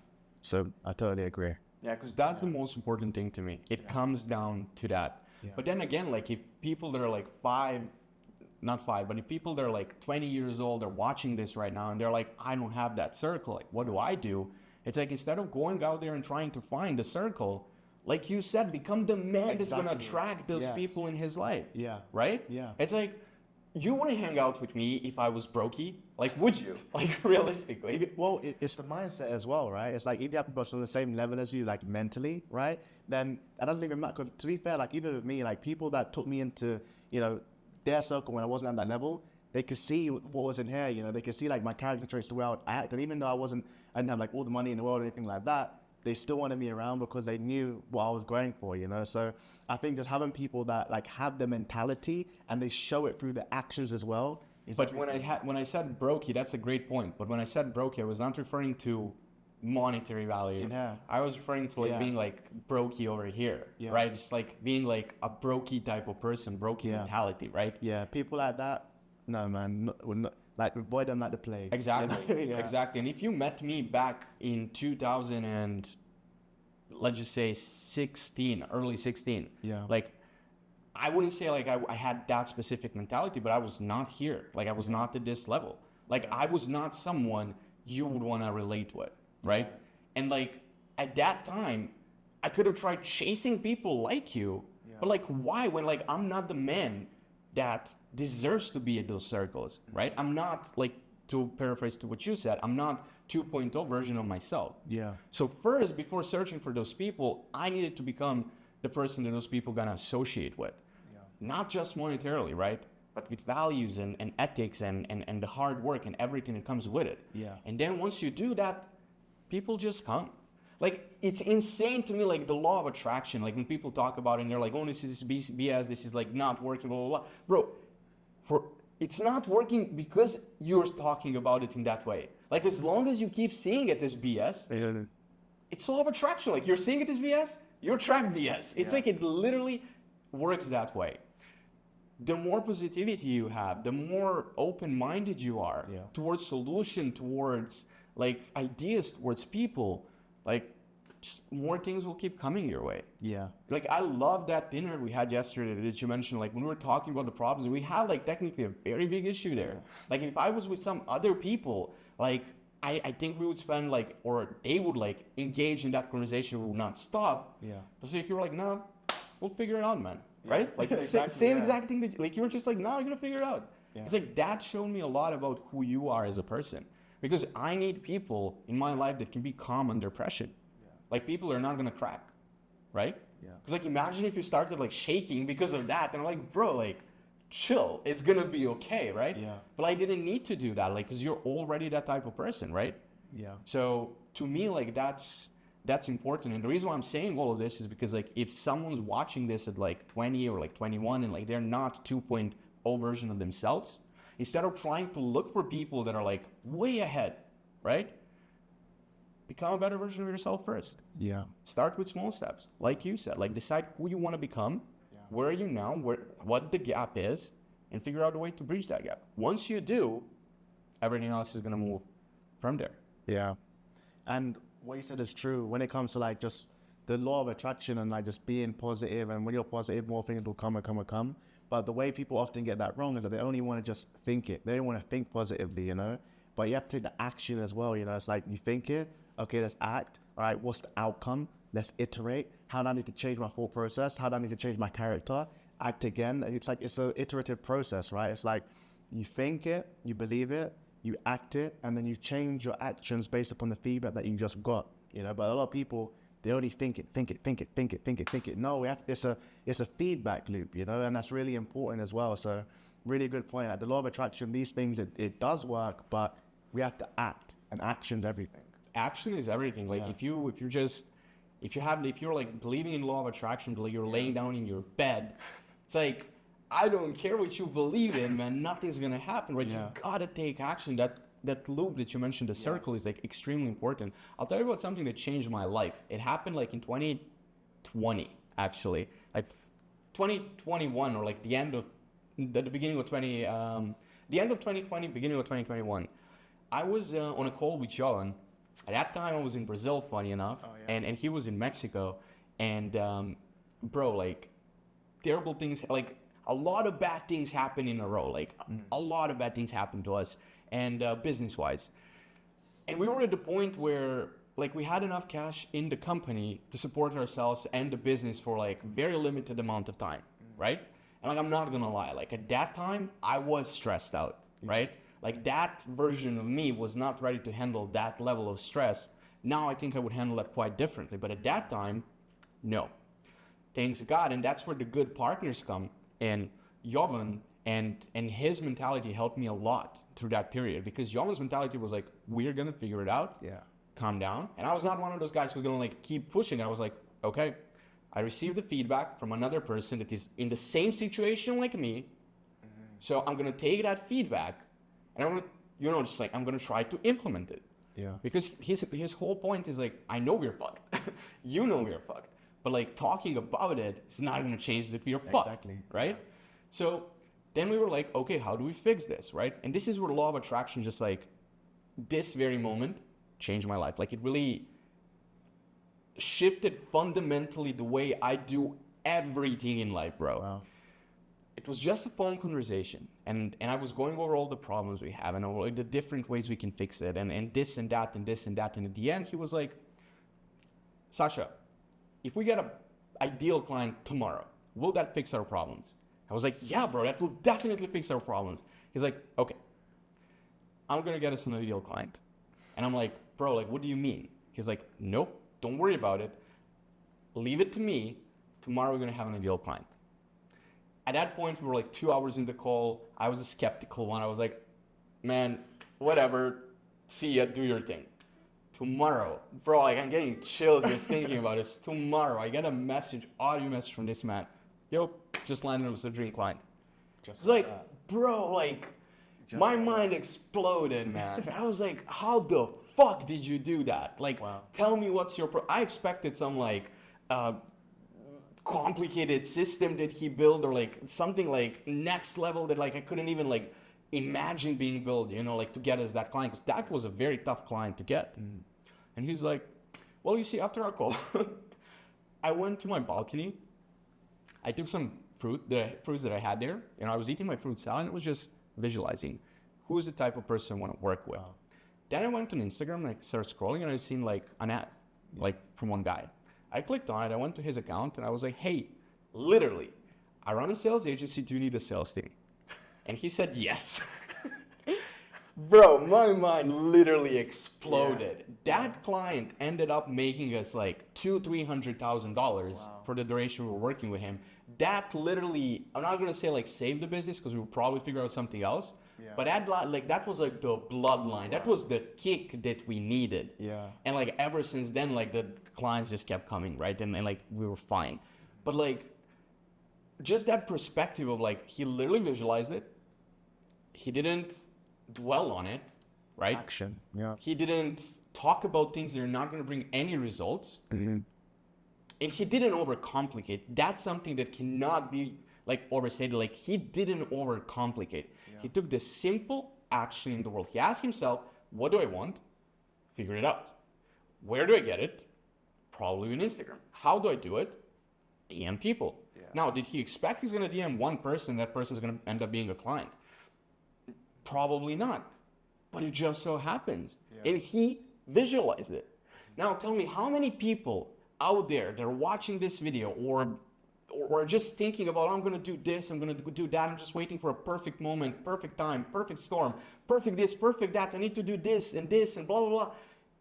All of those BS, and are not sending that one message that can change their life fundamentally. Yeah. When I experienced that, that's how I approach everything in life. No more stress. No more stress for anything. Whatever problem I encounter, we'll figure it out. I don't look for the most complicated solution. I look for the easiest solution. The way he handled that situation pretty much set up the way I handle a life in the last 4 years. Yeah. Yeah.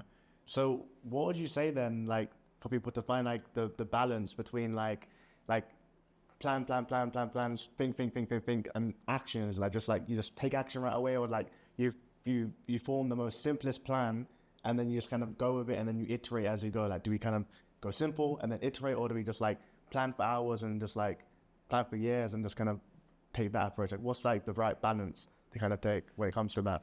Well, there are two takes on this. Like the first one is go simple. You can never go wrong. Go simple. I know people that are quite literally brain dead. Like, dude, idiots making millions of dollars per month. Yeah. The only reason they took action.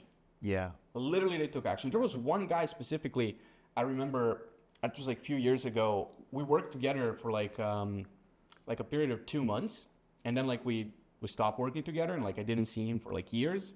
But I knew he was an idiot, like a complete idiot, an utter idiot. And then I see him like spending like time in like $5,000 per night penthouses. Yeah.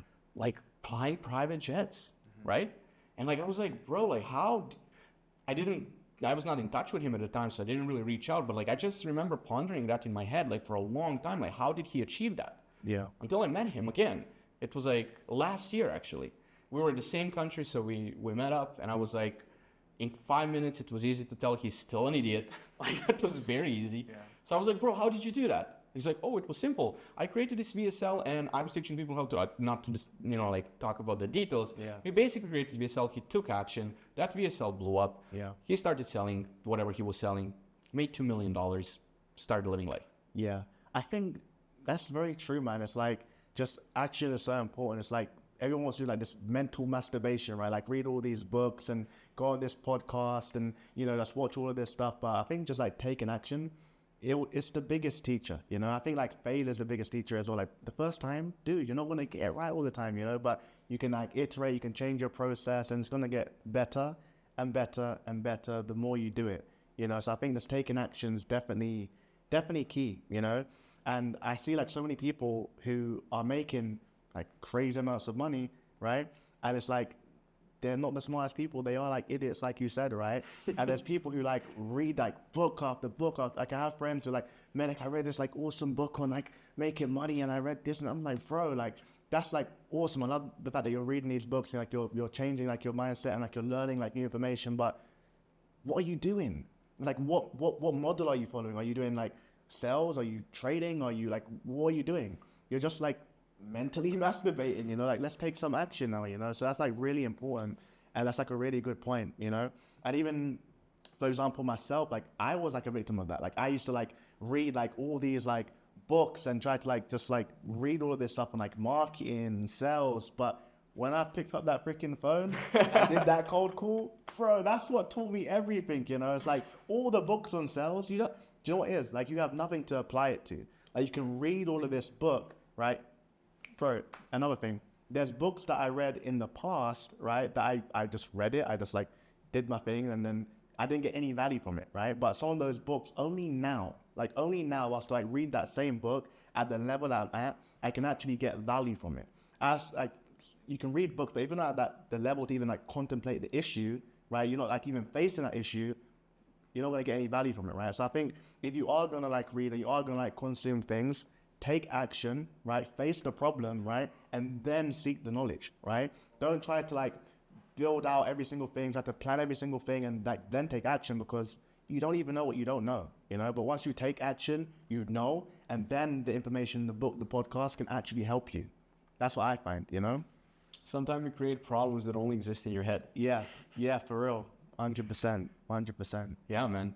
And then the other way to look at it is from the perspective of who are the people that you have in your, again, network, right? So the way I look at it is like, even though I try obviously very hard to change my behavior and like be more of that person that is relaxed and everything and like approaches things from that perspective, and I'm doing it quite well, I would say now, like very, very well. Like still, it's like I have natural drive towards like also the other thing, which is like the details, right?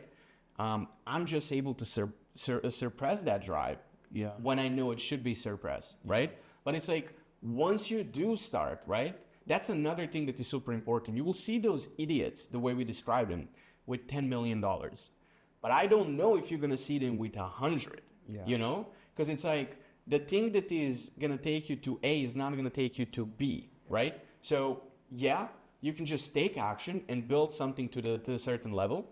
But at a certain time, you will need to stop. And you will need to start building on top of it, right? Yeah.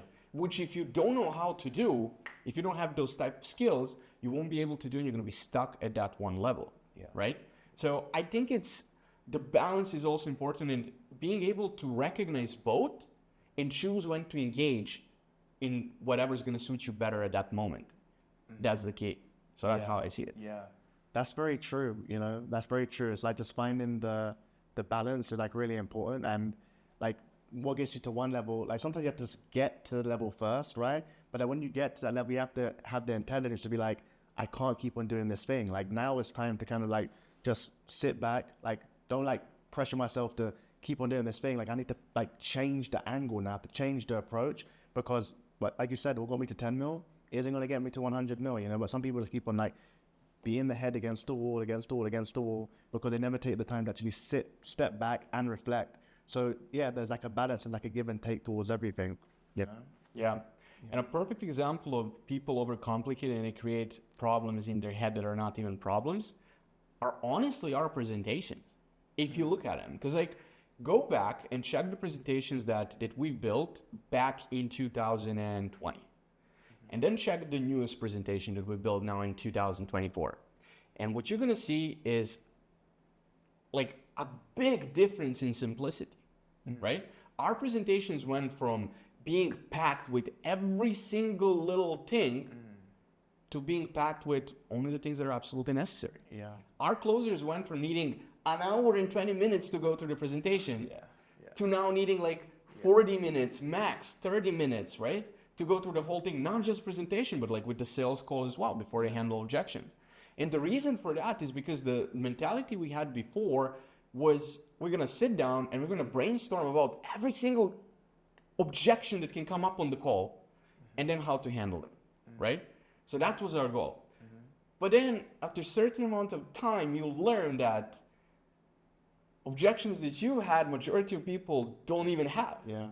And then you're introducing that objection to their mind, which is then creating a bottleneck. So you are your own bottleneck. You created the problem that wasn't there. Wow. Now you're exposing it and pretty much digging the hole even deeper and deeper. Yeah. Now if you look at our presentations, we're building from the perspective of let's cover the basics. Let's get to the sales calls and let's see what people like, keep it. What people don't like, change it and adjust it, and what type of questions and objections are coming up so we can add it to the presentation to handle. So as a result, we don't need 3 weeks to build a presentation because we don't need to think about every detail. We can now do it in a week, right? Real action, like real world feedback, you know, even like some people like who like I kind of grew up with, they credit to them, they went and started like new businesses, right, and like tried new things, but like where did you get the idea for this business? Like between the four walls of your bedroom, like did you actually speak to anyone? Did you speak to the market, right? And people will spend like years like in their room, in their own head, trying to think of the perfect solution, right? Just get out there, talk to people, see what people are actually going through. Now, the example of the presentation is everything.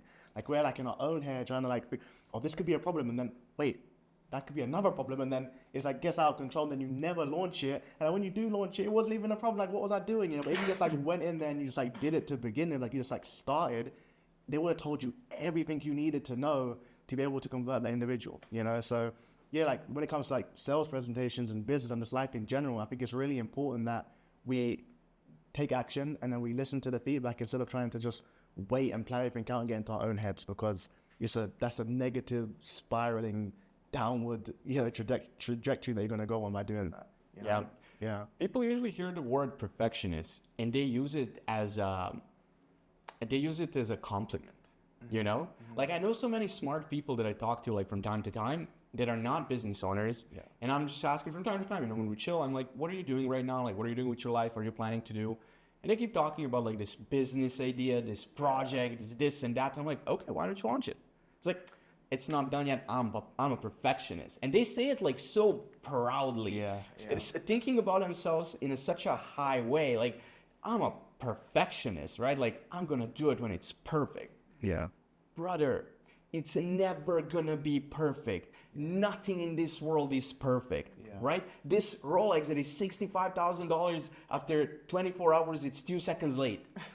Nothing is perfect. You know what I mean? Nothing will ever get perfect. So you gotta do something. Go out there, launch it, see how people react, and then go from there. Bro, Jovan and I had so many businesses that absolutely failed. Like gigantic failures. I had some businesses on my own that I tried. Absolute freaking failures. Businesses that I was like, this is gonna be $1 billion business. Absolute failures, right? Got you here. But because of those failures, I basically found what actually works. Right? So the funniest things to me are like when I thought like this actually happened last year, bro. I never laughed so much. Like I hope I'm not gonna get into that laughter again because it's gonna be weird. But like I was on a call with my my cousin, and he's basically a developer, programmer. You know, he's like doing his thing, and he had like this idea of building like an app or something. I don't know what it was, but like building something that can be like $1 billion business. Now he's a programmer, he's a developer. I'm not.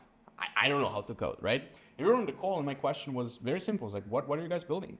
And when are you going to launch it? When are you going to launch the test, you know, like app or like something people can try? He was like, can't launch it. Someone's going to copy our idea. And I was like, okay, like I guess that's valid. Like other people might, you know, like copy your idea. You don't want to launch it. He's like, okay, yeah. So then I asked like, what is it? He's like, I can't tell you. I was like, what do you mean? He's like, I can't tell you. It's $1 billion idea. You can just steal it. And I died, bro. I died after that call. Like I just remember I hanged up, and I was like, I was laughing hysterically, bro. Because I was like, bro, so you don't have anything but the idea. You still didn't build anything, right? You're talking with the man who doesn't know shit about programming. And I have no interest in learning. Yeah. And you're so scared of sharing your perfect business model that you're not going to share it with your cousin, just like say what it is. You know what happened with that? What happened? Nothing. Never launched it. Just sat there. Never, ever launched it. Because he's a perfectionist, very intelligent guy. Like, I don't know his IQ, but I would guess above 140. Like, a genius level guy, for real. Never launched it. Never took action because he's a perfectionist and he was scared someone's going to steal his idea. Very small amount of ideas in the world are that precious. And the difference between a multi-billion-dollar company is execution, right? So he had an idea, but where's the execution, right? Like that's what's missing here. So like when people have those ideas and they're like, oh, I can't tell you this is like $1 million idea. It's like, so what do you expect me to do? Like to steal your $1 million idea? Bro, it's just an idea. It's in your head. It's 0, million, $1 billion. It's just in your head. You're in your own head. You gotta go out there and you gotta test it. It's only $1 million idea when the company's valued at $1 million. Exactly. Right? Like, I could have been like 3 years ago, or like 2 years ago, or today I can be like, not gonna mention PhoneSales to anyone. Not gonna mention this business model. Not gonna mention like how we're doing it. Not gonna mention anything. Because I'm scared someone's gonna steal it. Bro, more power to you. Like if you're watching this and you're thinking I'm gonna steal this business model, go for it. Go for it. There's so much business on the market right now that if 10,000 sales agencies start tomorrow, there'll be plenty of work for everyone. So like, don't have that scarcity mentality like I'm doing this like no one else can do it. Nah, bro. That's just a bad mentality to have. There's so much money on the market that like all you gotta do is raise your hand, but not thinking about raising the hand. Like raise it, grab it, and pull it. It's like that's how it works. And it's sad that there are so many people that are so smart but so incapable of taking action. And I think that goes back to like character traits as well. You can really even tie it back to that. It's like really like just sitting down and like figuring out like who you are, right? And then finding the person that you need to be to achieve the thing you want to actually achieve, right? So for example, some people like they suck when it comes to like executing, right? Other people, they are really good when it comes to like creativity, figuring out different ideas. Other people, they more want to kind of be within themselves, right? And maybe be like more introverted, come with like ideas, but then some people are more extroverted and they want to like go and deliver those ideas and actually speak to people on the phones, right? But the thing is, like when you're like first starting out, you need to be a chameleon, and then you need to be able to adjust like any different type of personality trait, right, to be able to achieve the thing you want to actually achieve. So if you're bad at like executing, I think it's really important to like actually reflect on like who you are as an individual, right?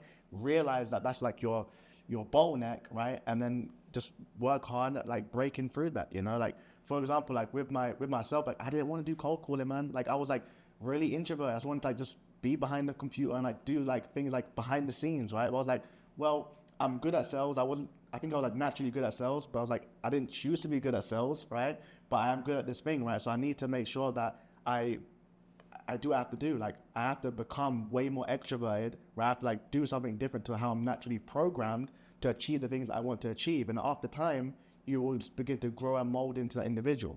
You know, so that's really important. Like figuring out like what you suck at and becoming not so sucky at it, you know?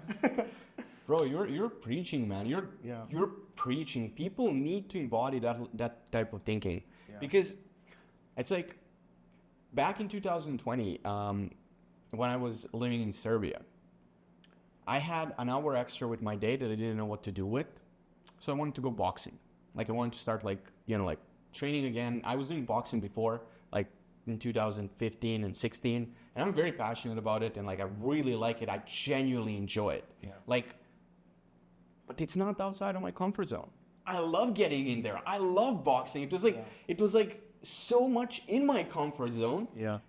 And that's why I didn't want it. So I asked myself, what's the thing that is like outside of your comfort zone? Like what's the thing that you like cannot even imagine doing? What's the thing that you despise the most? It was dancing. Oh. So instead of going to the boxing classes, I booked myself dancing classes. Good point. And I went to dancing classes. It was so uncomfortable. It was so cringe. I hated every second of it, right? But that's what was uncomfortable. That's what's going to push me, and that's what's going to help me grow. Right? I think just like flipping it, just like completely like flipping it. Like if you're so like programmed to be one way, like just do the complete inverse, and then you learn so much about yourself actually doing that, like that's a good point. It's like you're used to like doing boxing, you're used to doing X, Y, and Z, but then doing dancing, like you're probably like, don't want to embarrass myself, I don't want to this, I don't want to that. You freaking did it, and then it translates to like other areas of life as well, where you probably thought, I don't want to reach out to that client. What if he says, no, I embarrass myself? What if well, dude, I just embarrass myself on the dance floor. I can do it one-on-one with a person, So I think just like getting out of your comfort zone and like every realm can translate and, help you in other things you're doing as well. So that's a really good point. Yeah, bro. And you nailed it with what you just said there. There's so many people that are afraid of being embarrassed. Like, and I understand it. It's like public embarrassment is number one fear. Like, do you know that people would rather choose to die than being publicly embarrassed, according to like a study from US? Like, it's insane. Like, people would rather confront a grizzly bear than being embarrassed in public, right? Which I get. Obviously, it's like a big fear for a lot of people, but when you boil it down to two things, first one being that no one gives a fuck, no one cares. Like, how many people I've seen on the street embarrass themselves every single day? Don't think about it longer than 3 seconds. Like, exactly. Done. Move forward, right? That's the one thing. The second thing is that once you develop a relationship with the embarrassments, right? Like, then you're no longer scared of being told no, right? Exactly. Like, if you approach the girl and like you're so scared of like her refusing, and she says no, you're gonna be broken. Do that 200 times, and I bet with you 201, you don't give a freak what she's gonna say. She can say whatever. If she says yes, great. If she says no, no. It's like you don't care, right? In the same way when you're taking sales calls, like if someone says no at the beginning when you just start, you're gonna be broken. But like the more and more you get into it, the less and less that you attach no's to like you, who you are as a person, and the more and more you realize it's just the game of numbers. And then you're ready to play the game, right? Bro, like there are so many people that like for every yes that I got in my life, I got like 10 no's. That's a good point. And it's like you gotta get used to those no's. You gotta develop like a relationship of like no is one step closer to a yes from the right person, right? Yeah. So like I have a call with someone and I don't close the deal. I'm like, my girlfriend asked how was the call? I was like, it was great. It was awesome. I know I don't want to work with that person. I'm one step closer to who I want to work with. Exactly, because you took the first step, man. That's what it's all about. And even I think like that embarrassment can really be like a good thing. Like when I started like businesses that didn't work out in the past but got me here, it was like I had to I was getting on calls with people like trying to like sell stuff, and dude, I didn't even like know sales to the degree I knew it. I didn't even like understand what I was freaking saying. I was trying to like make things work, and on some calls I got so freaking embarrassed. Even now I feel like, oh shit, I still feel that, but sometimes that embarrassment can be like a good motivator. Like I literally felt so angry. Like I felt like so angry that like I put myself in a situation like that and I got embarrassed where I was like, I'm angry, and anger can be like a really good emotion to be like, I never want to feel that thing again. Like I was so embarrassed, like made me so upset that I'm going to become so competent that on the next call, I'm going to kill it. You know, I'm going to learn so much about all the things I could not answer on that first call. I'm going to know all of it next time. I'm going to be a complete expert because of that embarrassment. Right? It can even be like a motivator to get you to that next level the next time, you know? So again, take action is going to get you one step closer to where you want to get to, right? And sometimes pain can actually be good. It can be a very, very good teacher, right? Because you're never going to want to repeat that again. And you can kind of do one or two things. Like you can fold, right? And be like, that was embarrassing. I'm going to fold. I'm never going to do it again. Or you can have some pride and respect and be like, I'm not going to do that again because I'm going to succeed the next time I do it, you know? So I think just taking action will teach you so much about yourself as well. You know, just like go and do it, man. And experiencing the worst it can happen. Yes, right? That's it. It's like, I'm still alive. You're still alive, bro. I'm still alive, you know, I can go again, yeah. Similar thing happened to me when I started doing sales calls. Like English is not my first language, it's my second language, right? And I learned English simultaneously, like as I was learning sales, right? Like my English was like, even now it's not perfect. I make some mistakes. I'm trying to work on it. I'm trying to improve it. But like when I was just starting with sales, bro, it was at the point where you can barely understand what I'm trying to say. Like I was at the point where I was able to understand everything people say to me. Yeah. But like when it comes to communicating back, I was very limited because like my vocabulary was just not there. Yeah. So as a result, I was a very good listener, which helped me close a lot of deals, right? But when it comes to like actually saying something, like I was very specific with the words, right? Because when I get out of my comfort zone, like I would start making a bunch of mistakes at that time, and yeah, like that was one of the things I was insecure about, like a lot, like at that time. Yeah. But then I had one guy from Texas. I'll never forget that guy. His name is Jimmy. Like Jimmy's my man. Jimmy destroyed me, but Jimmy built me up as well. Like Jimmy was very, let's just say, not Russian friendly, okay? And I'm from Serbia, so people can confuse my accent with Russian sometimes. So this was very early in my sales career, right? So I was on a call with Jimmy, and Jimmy was like, right from the get-go, you can see he's a patriot, like, right? Like he's like American to the bone, right? Yeah. Everything is set up in a way that I was already aware this is going to be a call to remember, right? Because he was not looking to hang up. He was also not looking to buy. The worst one. My man was looking to fight. So we started talking about like everything that I had to say, right? And he was like, yep. And then he was like, he started talking about Russians. Like I couldn't even get in that I'm not Russian. Like that's how much the man was talking. He started like talking about my grammar mistakes. I should learn English first. Then he started talking about how I actually never learn, right? Then he started talking about my accent. Then he basically pointed out probably, I believe, every mistake that I made in that call, which was a long list, by the way, at the time. Yeah. And like, then he started cursing and stuff, and like, oh, we should never call him again and stuff. He was like an old man that needed someone to like vent on, right? And I was that guy who called at the time, so I was the guy that received it. Now, at the end of that call, I just remember being at the point where I was like, bro, like, I literally don't know what to say. I was just speechless. I just remember like I went to like my couch and like I lay there for like 20 minutes and just like eyes wide open, thinking to myself like, what the fuck just happened? Like, why was this man so rude, you know? Yeah. Like, what did I ever do to him? Like, it was like just all of those thoughts were going through my mind. And then 20 minutes after, I was like, I survived. I survived.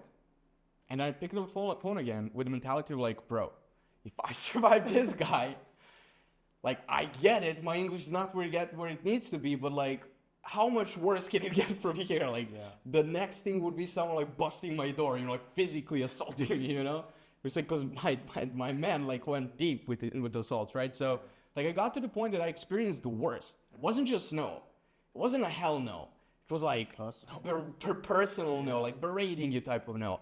And I was like, bro, it's okay. I handled it. I took it personally like initially, but then I was like, bro, it's like, it's nothing personal. Doesn't even know who I am. Doesn't know my story. I don't know his story. I don't know why he was pissed. So didn't choose to spend my mental energy on that. And instead I kept doing calls, right?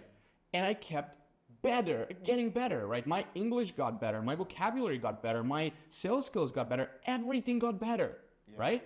Because I was confronted with the worst case scenario and I decided to push through.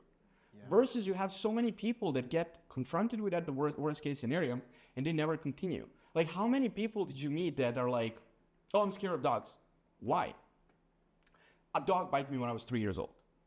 Bro, you're 60 years old now. You're scared of dogs? Yeah. It's like you had 57 years to work through that fear and confront it. You decided to avoid it. And avoiding fears is not going to get you to the level where you want to be, and it's not going to build the person you want to become. Exactly. Right? Because like the way I think about it, like, it's like I ask myself, would my ideal version like be scared of this? And if the answer is no, I still do it. Right? And it's uncomfortable, bro. It's always uncomfortable. I don't want people to think about it from the perspective of like, oh yeah, they got used to this. Like it's their base norm. It's normal for them. It's always comfortable. No, every single time is uncomfortable. Every time. That's a constant thing that happens every time. But you get okay with it. You get okay, and you know that it will always be like that. And you just get fair. One thing you said, which is so true, like after that guy literally berated you, you could have just like kept playing that tape over and over and over again. You said 20 minutes, I was there, I was down. I said, you know what, that's the worst of the worst. Let's go on and take more calls and let's like forget about that, right? And that's really important. I think a lot of people, they focus on the negatives and not the positive, right? Like when you're starting something completely new, you're going to get the bad, you're going to get the good, but the things that the tape that you need to replay in your head needs to be the positive one. The positive call that you had, replay it again and again. The negative one, like listen to it, like learn like just like the technical, logical stuff that was like mistaken, but don't hold any emotional attachment to it. And the good call that you did, the good experience that you have to take in action, replay that over and over and over again, right? It's gonna build a stronger connection in your mind, and you're gonna be able to repeat the good again and again and again, right? So even for me, for example, when I was like getting into sales, right? Dude, like I knew I could like sell like personal training packages, but like selling like online, like bigger, like high ticket packages, I was like, dude, can I do this? Like I didn't even know, right? And then I closed like my first like 5K deal. Okay. 5K, bro. And then what I would say to myself, like every single like day, like before bed and like in the morning, I don't remember the complete affirmation, like Melek, I'm a sales expert, blah, blah, blah. I closed like a 5K deal last week. The fact that I closed that 5K deal reiterates the fact that I am this amazing, you know, and I kept on replaying that over and over again for a 5K deal. That's peanuts for us now, you know? I replayed that over and over again. Then, bro, I had a 30K month. Peanuts, really 30K half, like in like 1 hour. Like we had like a 30K month and I started like just replaying that over and over again. I like bragged to myself that I had like a 30K month. You know, so bragging about that stuff, right? And now, dude, we do like 100K in a day, you know? But what I did, I focused on the good thing that I did, even though the confirmation of like who I was and how good I was at this thing wasn't like super high. I just took the smallest thing I could take and I just like replayed it over and over again. And I just like used that as confirmation that, you know, I can achieve this thing. I can progress to the next level. And all the negative calls that I did, bro, like I just took the technical things I could improve from them, iterated it, made it better, but I didn't hold on to that in any way, shape or form. So let's focus on the positives, right? And the smallest confirmation you have of the fact that you're able to achieve something, just take it, replay it over and over again. And, you know, eventually it's going to get to the point where you're doing like millions per month or doing the thing you're doing 10x. And it's like, wow, I can't believe I used to hold on to something so small, you know, but every little win, like really just take it in, you know? That's what I'll say. Yeah. Yeah. Remember the wins, learn from the loss, but Yeah. don't dwell on them. Exactly. That's the key, bro. Mm-hmm. That's the key. I was chatting with this one girl, like probably like maybe 5 months ago, like 6 months ago, Yeah. and she was just telling me how she's just when she was like young, like she tried to learn how to ride a bicycle, like she was like 7 or 8. Yeah. And she was like falling down from the bicycle like every single time, like hurt herself pretty bad a few times, and she was just scared, and she can like never like do it again. That was her statement almost to the T. And I was like, I literally called the waiter right away because it was like it wasn't a dinner, it was more of a lunch brunch in between, right? So it was still like visible outside. Called the waiter, paid, got one of those bikes that are like electric bikes, you know, that you can just like pay and like get it for an hour. Yeah. And I was like, sit on it. She was like, no, are you crazy? I'll never do it. I was like, just sit. Yeah. I will hold you. Nothing bad will happen. So she sit on it. And then I was like, just like pushing her on the bike, like for like maybe like a kilometer, we're just talking. And I was like, now start using the pedals. I'll still hold you. I'll be right there. Don't worry about it. She started using the pedals. Then at one moment I let her go. And I was just walking next to her. It took her 5 minutes to realize that I was not holding her. And the moment she realized, she was like, oh my God, hold me. Yeah. I got her. And then I was like, we stopped. She was like, why did you let me go? I was like, you were doing it on your own for 5 minutes. She was like, no, I didn't. Wow. No, that didn't happen. I was like, yes, you did. She was like, really? Like then the belief kicked in. The limiting belief was broken. Yeah. The new belief was set. And she was like, really? It's like, let's try it again. Let's try it again. Nail it from the first. Yeah. It was something so simple, so easy. It took us less than like, I don't know, like 2 hours in total to like fix that. But if she was left with that on her own, she would never for the rest of her life, I can swear in that, fix that. It was that easy. So you gotta confront your, like sometimes you think your fears or things that you are uncomfortable doing so hard and they're so easy and simple. You just gotta do those things, right? Exactly. You just gotta take action, man. Just take the first step, you know? That's it. Yeah. And that's what you did with getting from personal training gig, which is also uncomfortable for you, Yeah, to like that was, closing remotely, right? Which like took you to Brazil, right? In your first job, right? So like how did that go? Like just taking it way back now. But then again, like people need to get it from that perspective of someone who's just getting started, right? Like, so how did that go? Like your first sales gig and then the second sales gig, like how were those first few jobs? Like how did that work out for you? Yeah, so my first sales gig, I remember like I reached out to this Russian guy, funny enough, like on social media, like did like a lot of like different like Loom videos, sending out like Looms to like all these different people, right? And then someone finally took a chance with me, a guy called Alex, a great dude, right? So I came onto a call with Alex. I was like just super humble. I was like, dude, like I'm willing to work for free. You don't have to pay me anything. Is that an econ guy? Yeah. Really, bro? Yeah. No fucking You know what I'm talking way. about? I know who you're talking about. Really? Bro, he was the biggest competitor of that client that Jovan nailed for us when it was a tough time. Damn. That's so crazy, bro. Yeah. That's crazy, man. Well, let's Keep going. Keep but- going. Yeah, like we came onto a call, like super humble, like, look, man, I'm willing to like work for free. I want to like build up. I'm willing to like learn everything, basically, right? And then he was like, well, cool, he took a chance on me, right? Well, I have nothing to do with this guy. He took a chance. He loved the fact that I was like just super humble and that's like open to like learn, right? And he just took like the chance with me, you know. And there was like another salesperson there, right? And me, so like 2 people now, right? So like he would the other salesperson was like an appointment setter. He was setting appointments, right? But it was like elevating up to potentially become a closer, right? And I told Alex, like, look, I want to be a closer from the beginning, but like I'm going to do the appointment setting. I'm going to do everything. I'm going to work so hard, right? And then I just started with the appointment setting, right? Doing that. And dude, I just like really excelled at it. I worked hard at it. Like I never had like an actual closing gig before. I never like closed over the phone, but I was still like, you know what? I was still hungry. I was like, you know what? I still want to close. But even though I was like a bit scared about actually going and taking the action, I was like, Alex, let me close. Like all the time, like pushing to be able to like get onto the phones and close the deals, not set them anymore, right?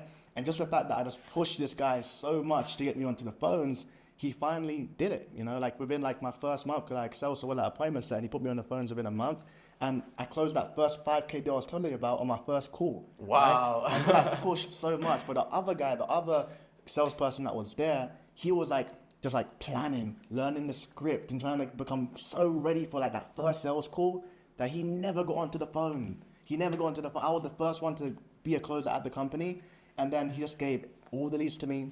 I did all the appointments in, I did all the closing, and that guy that was there for like months before me, unfortunately for himself, was let go because he didn't actually act or put pressure enough to actually get onto the phones and just like start, you know. So that was like my first experience within the high ticket sales space, and it was good, man. I was making like $5,000 per month at that time, so nothing like crazy, right? But still at the time. yeah, but it was pretty fun because the lead flow was like so low, right? So I was able to like literally travel, like traveling around Brazil, having so much fun, working like 20 hours a week, making like 5K a month. But then at a certain point, it's like, I want more, you know? It's like, I really want more, right? And I was like, you know what? Like, this is so cool. Like, I barely have to do anything and I can travel and make decent money, but I want more, you know? So I decided to, even though I really like those guys, I decided to like leave. But before I even left, I had to like just make sure that the next opportunity was the opportunity that could really get me to my goal. So I remember I was like closing for like 2 companies simultaneously, and I was telling you about this like yesterday. I was like working like 12 hours, like taking like 12 calls per day, like 4 hours for the company that was like more part-time, and then like, you know, 6, 8 more calls with the other company. And I was like just working all day, every single day, and then I had like a really big month like closing onto both. And then I just like picked the opportunity that was, you know, more lucrative, you know. And ever since then, it's been a thing for me of just like coming in, like hitting my goal, but that's not trying to like be comfortable, right? And always like stepping out of your comfort zone and just looking up and up and up. And that's like how I started in this, like just like one gig and then like hitting a cap and then next, hitting a cap and then next, you know? Don't delay action, delay gratification. Yeah. It comes down to that. Yeah. 100%. Like delaying gratification is like extremely important, you know? So then after those gigs, you basically you found out about PhoneSales, right? Yeah. And that's when you reach out to us, right? Yeah, like I did those gigs and eventually I came across PhoneSales because again, I was doing well at the other company. I got to like 15K a month in commissions and it was good, you know, but I just like wanted more. And I was like just scrolling. And I was like looking for different stuff. I came across Hoban, right? And I was like, you know what, let's give these PhoneSales guys a go, you know? I just like had a call with Hoban and then I was like, I didn't know, I even had a call with you. And then you was like, you even said to me, I don't know your approach or you or Hoban, but I was like, you're like, you don't have to do this, you know? It was like, you know, like you're doing like $50,000 a month right now. It's like, are you like testing me? Like you really like to take the risk and like even do this? I'm like, yeah, man, like let's go. Like I really appreciated the fact that you didn't say like, oh, you're definitely gonna do this. Like you kind of like made me doubt myself a little bit. Like you made me doubt like, are you willing to take the risk for this thing? And I took the risk and it was like well worth it, you know. So yeah, it's been a good journey ever since. Yeah, man, I remember that call. I was actually going through our Slack conversations yesterday. Oh yeah. Just because like I wanted to see how everything started. And yeah, Johan had that initial interview with you, and then you scheduled a call with me. Yeah. We hopped on, and yeah, from that first call, like it's just like your approach to everything was like so unique in comparison to other closers that I couldn't imagine you're gonna become a partner one day, right? We didn't even have partners at that time. Yeah. If you remember, like I was the partner and the owner and everything, but like I just had a gut feeling. Like I just got a gut feeling like this something great just happened. You know, like something just great happened. I remember that whole day. I was like, this was a good day. This was like a good call. This is like a start to something great. Yeah. And I also remember like the fact that you were pushing like you have a job that's providing you with like 10, 15K per month. Yeah. And you're still ready to walk away for more. Just like, bro, that was like, I took a lot of interviews at that time. Yeah. Like, and I'll tell you this, like, not a lot of people would quit their job to start something new like you did. Yeah. Like very unique in that aspect. But yeah, when you started with us then, like I think your first gig was like very successful, very lucrative. Yeah. So yeah, like how did it go from like you being a closer to you becoming a partner? Yeah, I remember that, man. It was like the same thing, man. It's like it happens time and time again. Like you get to the new level and then you just become like so uncomfortable at that level. You want to like achieve a new one. I remember it was the new year, right?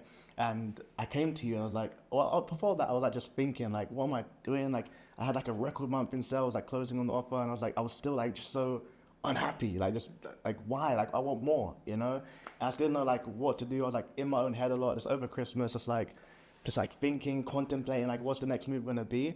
And I was like, dude, like I need to either like I want to kind of do something like more like with PhoneSales, with Sasha, right, with Hovan, or I'm gonna have to like go and like do my own thing, right? I didn't want to like when I first met you guys, like it was a like good connection, like good like the mentality's the same. Like I was really happy working there, but at the same time, like I wanted more, and I kind of like came to you.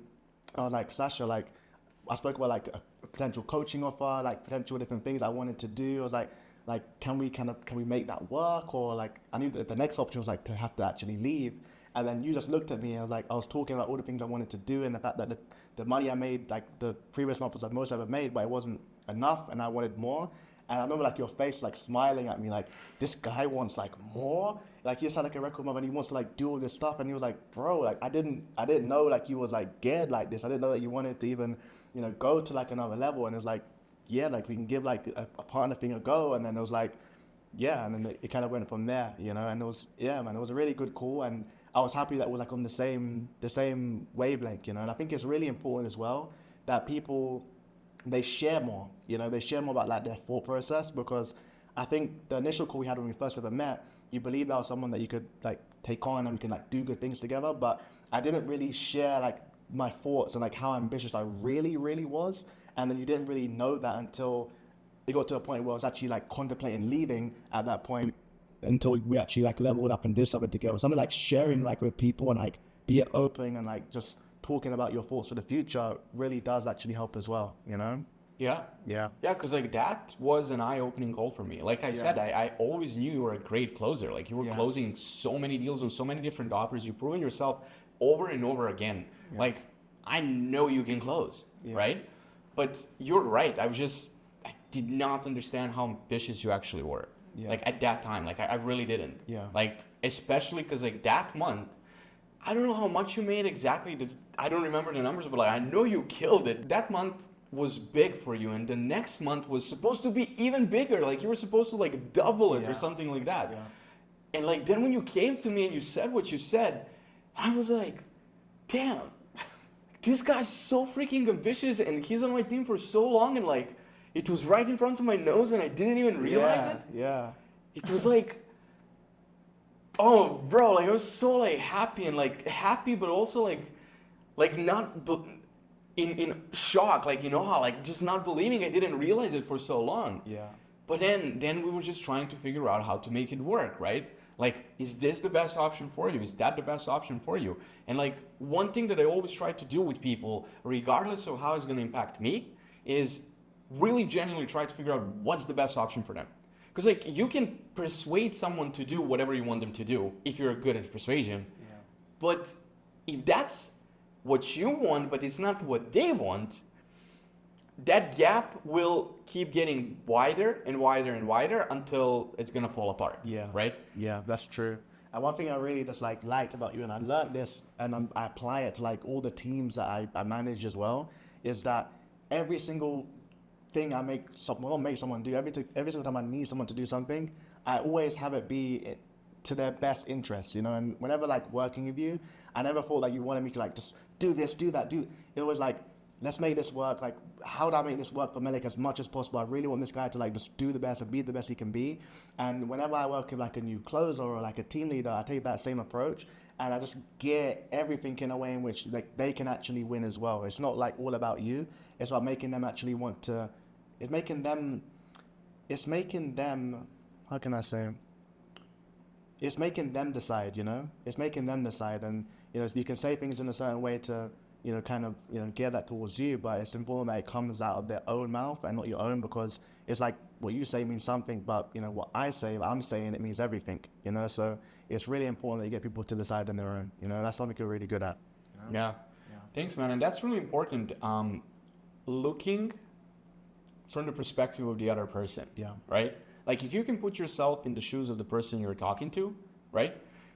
You're going to always make better decision. and like just better choices overall in the conversation, right? So just being able to relate to people, like being able to like level with the person you're with, the person you're talking to, like a closer, setter, friend, partner, whatever it is, like you gotta be able to have that connection, because if you don't, like I know so many things are just not gonna work out, because I know so many people that are just looking at things from their own lens, right?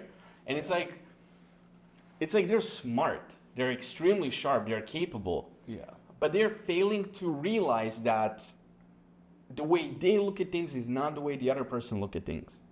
And instead of trying to like understand how they look at things versus them, once they understand, bridge the gap, no, they just assume everyone else needs to look at things from the same perspective. That's one reason why being a good communicator and good listener is the best skill you can have. Because if you're not good at that, and if you're not good at understanding and listening to people and bridging that gap, like you're always going to be, that's going to be a limiting factor to how much you can grow, regardless of how smart, intelligent, hardworking you are. Because I don't care how good you are as a person, one person can only go so far. And in order to build an empire, you need people, right? So if you want to have people around you, you got to understand them. And you got to like level with them. Because if you don't, then that's not going to work out. Like my rule is that we don't have to agree, right? You don't have to do what I want you to do. But I'm not ending that call until I understand your perspective. I might not agree, but I need to understand your perspective. Like once I do that, like I know I did what I could and in that whole call throughout, right? But like, if I don't understand your perspective, that's when I failed. Like that's the only time you actually fail, regardless of what happened. That's sales, right? It's like understanding them is helping them decide. That's what it is. And that sales, it translates within everything you do. You know, like taking a sales call, like you said before, doesn't matter if it's an appointment setter, you're selling to them. You're selling to your closers, you're selling to your team leaders, you're selling to your friends all the time. It's like just understanding where they're at and just helping someone make that decision, you know, across like all different avenues. Yeah, because sales have such a negative connotation sometimes for people, right? Like they think of it like in such a bad way, right? Because like the first thing that comes to your mind when you think about, for a lot of people, salespeople is like a sleazy salesman that's knocking on your door, right? Trying to sell you something. But like if you look at sales as a profession, I read this book from Zig Ziglar. It's like a sales Bible, literally. And he talks about a lot of things, and he's very big on data, right? And he was comparing the data of divorces in US. The number one the number one profession with the least divorce rate in the entire US are salespeople. Really? Yeah. Wow. Salespeople have the least amount of divorces per head, obviously, per capita, like in US, across the border. I think it's something crazy, like 70% less than like the second rating or something like that. And then he made a joke in the book, like, we salespeople sell to ourselves, why we should stay together, right? But like, if you think about it, like really from the like true sales perspective, it's like the core of sales is understanding. So if you're really good at it, if you're trying genuinely to understand your partner and your partner is genuinely trying to understand you, you're just gonna walk through life so much easier. And all of those problems that other couples encounter, you will not. The important thing to mention here for that study that he was using, that's for the case when both people are salespeople, right? So it's like they're selling to each other, right? So Interesting. But you're right, man. Like sales definitely does have like a very negative connotation. I think because of all the movies like The Wolf of Wall Street and like all things like this. But like you said, it's about just understanding someone, putting yourself in their shoes, right? And that's what it really is. Like a lot of calls that I've done, right, has been just like me, just like listening to someone and just like, okay, where's the gap? Like where are you right now? Where do you want to be, right? And like, that's all it is, like the current situation, right? How do we like break it down? How do we make it like very, very clear and like concise, right? And then like, where's the desired situation? Like, where do you want to be? And like just hearing that through, right? That's all it really is, you know, just like really building a very strong current and very strong desired situation. And it's like you just bridging the gap. Like a lot of times I've closed like really, really big deals. I barely had to say anything. I'm just like listening, understanding, identifying, right? And then when I identify the missing pieces, I just bridge the gap, man. That's all it is sales, right? So it shouldn't have like a negative connotation at all. You know, it's all about just helping people just find solutions to their issues, you know? So anyone like watching this, like you want to get into sales and you're a bit like scared, you don't want to like hop into it because of the things you heard online, dude, it's nothing like that at all. All you're doing is like building genuine connections with people, right? And helping them solve problems. That's all it really is. Like I even have, my assistant was even like, oh, I was going to get into sales before, but like I didn't want to feel like a car salesperson and this. I'm like, it's nothing like that at all. Like I had some of the best times of my life taking sales calls, like building bonds with people and helping them like solve their problems, man. It feels so good when you know someone comes to you, their mind is like cloudy, they're going through like different pains and different problems, and you just like listen to them, you uncover them, you have that empathy for them, right? And then you just like deliver the solution. It's really like an amazing feeling, man. And like people who have closed on like other offers like years back, I'm still cool with them, you know? And it's like such a good feeling to know that I was the change agent. I was the one that took them from A to B, you know? So like sales is an amazing place to be in, you know? The change agent. Yeah, I love that, change man. agent, man. Yeah. Yeah. But it comes down to what you said. When you listen, you get leverage. Yeah. And when you have leverage, right, the lever that you need to pull, it's very precise, Yeah. right? Yeah. And you know exactly what to do. It comes down to like a good surgeon and bad surgeon. Like I have a perfect example literally on my body right now. Like when I went to like, when I was like 13 years old, like a dog, like gave me a pretty nasty bite like here on my cheek. Like I still have a scar. But anyway, the bite, even though it was nasty, it was still, I was 13 years old. You know how your body works. Like I was able to go without the scar, right? But I was taken to a surgeon that like was not the best, for the lack of better words, and he just basically did it in a very poor way, right? It hurted a lot, I remember, and it was just like a lot of complications and blah, blah, blah, blah. And 10 years later, well, 12 years later, I still have the scar, right? That was a bad surgeon example. Versus a few years after that, like I had an accident and like a very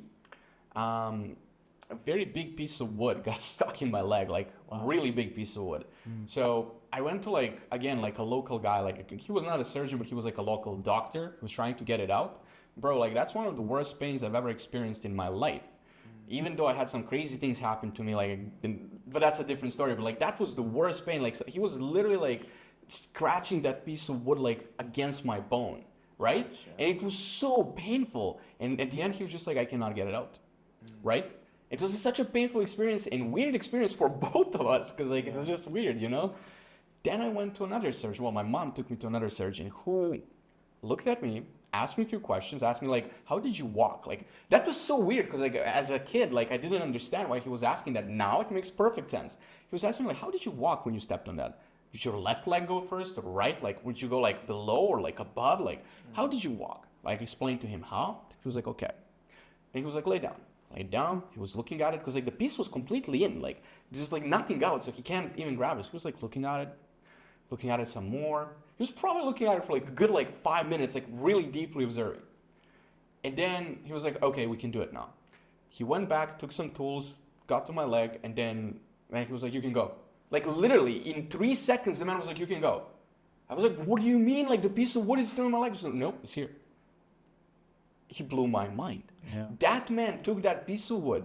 So like I genuinely didn't notice the cut and taking it out. I swear to you, I did not notice. Yeah. Like he cut my skin, bro. Like me to get it out. Like I didn't notice. He didn't give me anesthesia, no nothing.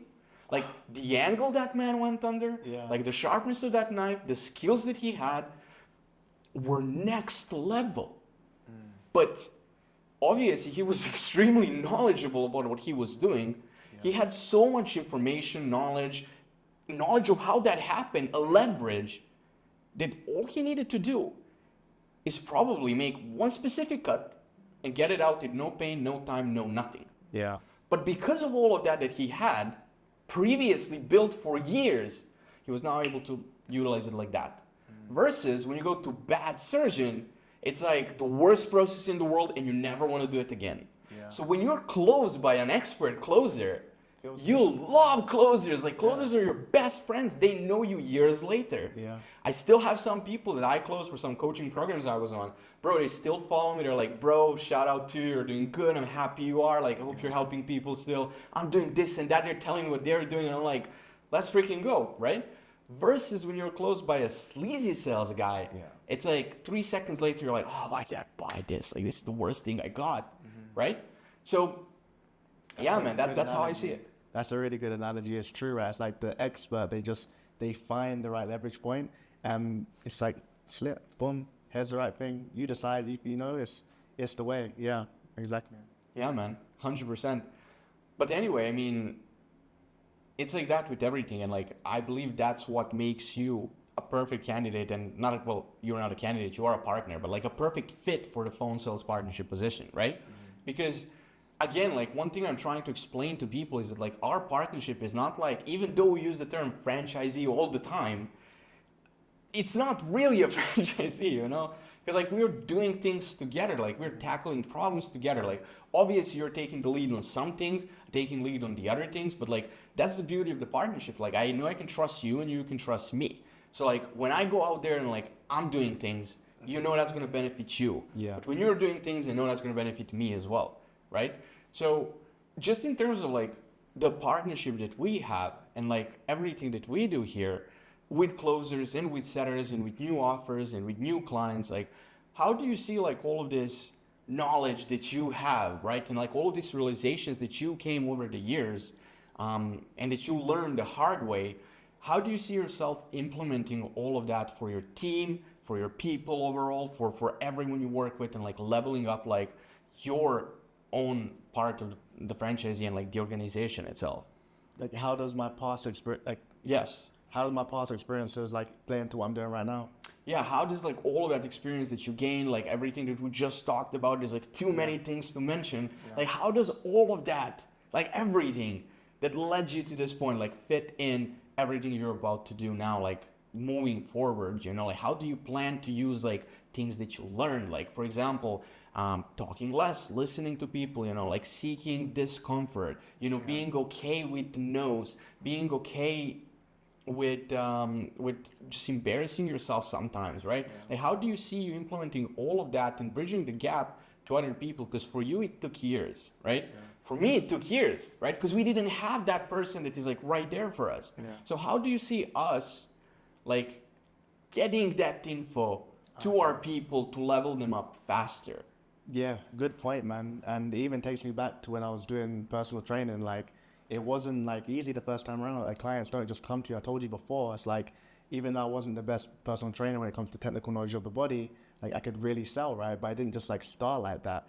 Or like my sales manager, like my first like I guess my first mentor, so to speak, was a guy that's like made me do it. Like I didn't want to like go to like talk to a stranger in the gym and like nag them when they're doing their workout. And he was like, that one. Like, what? I was like, what? That one, go. Like, and I just like went over. It was like a lady on the treadmill.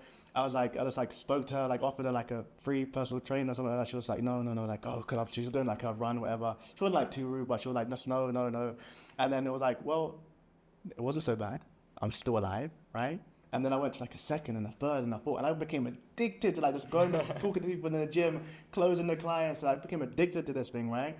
But I needed someone to be like, Melek, just go and just like do it, you know? And now I can be that person for somebody else, you know? And even sometimes like the appointment says like they face issues, and it's like, well, I've been there, like I've done that before, like I know the solution to it. So like I can just help you cut the learning process, right? And it's like I can tell you what to do. Same thing of like closers, same thing of our team leaders as well. Like I've been through like all these different issues that they're facing, and I can be like, bro, just that one, that's the issue. Go and tackle it. Like I've been there, trust me. It's not that bad. It's gonna sting for a little bit, but just go, man. You know. And I'm able to like just be in that position and just like guide them. You know. So I think that's like all the experience that you learn from the past. It all kind of adds up into the present, and then eventually the future, and you're able to just like pass on knowledge to other people, right? And then they can like it's like they say like what's the saying, like when like all the tides like rise, like all the boat will lift as well, right? Like the saying like that, and I can like lift them up, and they like by them lifting up, I lift up further as well, and the whole organization does, because we can bring each other together and we can all achieve things in unison, you know? So yeah, I think just like taking your past and just using your experiences to help and mentor others is the position that I'm in right now. And again, I'm still learning as well. I'm still going to learn new stuff. And when I learn those new stuff, I'm going to pass it on to other people, you know? Even like some of the ways that you interacted with me, like, I'm like, wow, like I just kind of, sometimes we'll hop off of calls, like I'll do a call, we'll hop off and like, that was good. Like the way he explained that thing, like his process behind it, like that was good. And then because of the way he approached me, a certain outcome happened, right? Well, if I approach other people with that same outcome, the same process, and a certain outcome will happen as well. So like just learning from like everyone, like you, Hoban, Jack, Steven, like we all have like different like qualities, right? And I just like pick things from like all of us and I give it to the team, you know, and then they're gonna like know all that stuff and they're gonna give it to their team, right? And there's like a growing process, you know. So yeah. I really like the analogy with the tides, you know, in the ship, because like at the end of the day, it's like you can only raise yourself to so much. Yeah. You can only jump so high, right? But like if you have 5, 10, 15, 20 people around you and they all push you up, bro, it's like the sky's literally the limit, right? Yeah. And like that's the key, like those connections, those relationships, right? Yeah. And like understanding that it's like you know something but you don't know everything, Yeah. right? Like when I talk to you, when I talk with other guys on the team, right? Jack, Steven, and then everyone else, it's like I try to keep myself completely open-minded. Because like when I ask you for feedback, I don't ask you for feedback just to tell you why you were wrong. Like I genuinely want to know, like, what's your feedback, right? Or like, what's your thought process behind something? Because like I learned from you guys as well, and I feel that's the best relationship that you can have. It's like understanding that you, like, there's so many people that think so high of themselves, right? And you met some of them as well. Let's just say we had some bad apples like in our roster of clients before. And like those people have such high opinion of themselves that they're not willing to look at anyone else or like not even open their mind toward what they can learn from someone, right? It's like there's one quote from, I think it was like a Greek philosopher, I can't remember the name, but he was basically saying like, I'm trying to learn from the king, but from the beggar as well. It's like you can learn from everyone, right? Like you can go on the street right now, we're in Brazil, in Copacabana, literally, in Rio. We can go on the street and assuming we speak Portuguese, which we don't, but assuming we do, there are people out there with homeless people. You can probably teach us so much. Like if we talk with them, like their lives, their stories, like how did they end up there? What happened to them, right? Yeah. It's like there are things that they know that we don't. Yeah. Also things we know they don't, right? But it's like being open-minded and never think you're above someone. Like that's like the thing for me. Because like when I see people, they're like think they're above. It's like those are the people I just want to stay away from. You know? Because like they think they're above, but like they're the ones below. If that makes sense, though. It's true, man. It's like you can learn from everyone on the team. That's because like I've taken a certain journey and like I've done things and I've done it before. Doesn't mean I know every single thing about the thing. You know, even though like I did appointment setting, I did closing, I did all these different things. If like someone from the team is going through a certain problem, I'm not gonna be like, I've done it before, so like do it this way. Like I know it's done. Well, now you're in there, you're doing it every single day. Let's talk. Like unpack what's going on. We can dig into it, and maybe you can teach me something that I didn't know, right?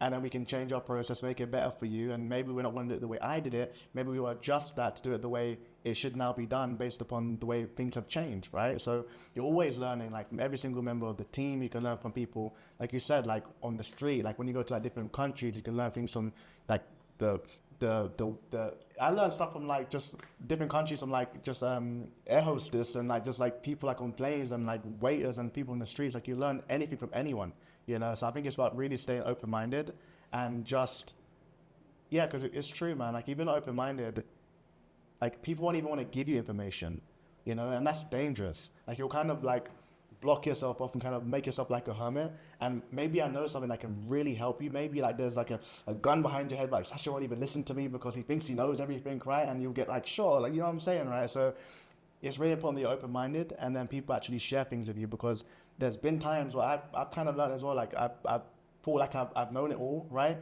And I'm like telling people like what to do. And a problem will happen within the business, and then the person wouldn't bring that to my attention because they're thinking, well, this Melek's not going to react, Melek's going to be like in a certain way, and then I kind of miss out on information because of that, you know. So people be too afraid to even share with you because they think that you're just going to berate them and tell them my way, my way, my way, or the highway, you know. So I think being open minded is really important as well. Yeah. Yeah. Yeah, and it's also one thing that is shocking to me is how things you can learn from other people, even though they had different lives and they learned those things through different experiences, can still reflect to what you do, and it can just benefit you in such a way. And it's like it's powerful and it's crazy. Like the thing that always like comes to my mind when I think about it, I was using like the homeless guy example in Copacabana, but like something kind of similar already happened to me when I was in Medellin, right? Last time, and like in the first week I was there, I was going through El Poblado, right? You know the neighborhood, right? The center for the digital nomads and like tourists and stuff. I was going there, and there was like one Rasta type guy, like he was like just a hippie, you know, dreads and everything. He came to me and he was like, "Hey, my brother," you know, like their thing, like how they're trying to sell you perfect English, by the way. Yeah. But like he was just trying to give me like those things, you know, they put around your wrist, right? Yeah. It's like the whatever that is, and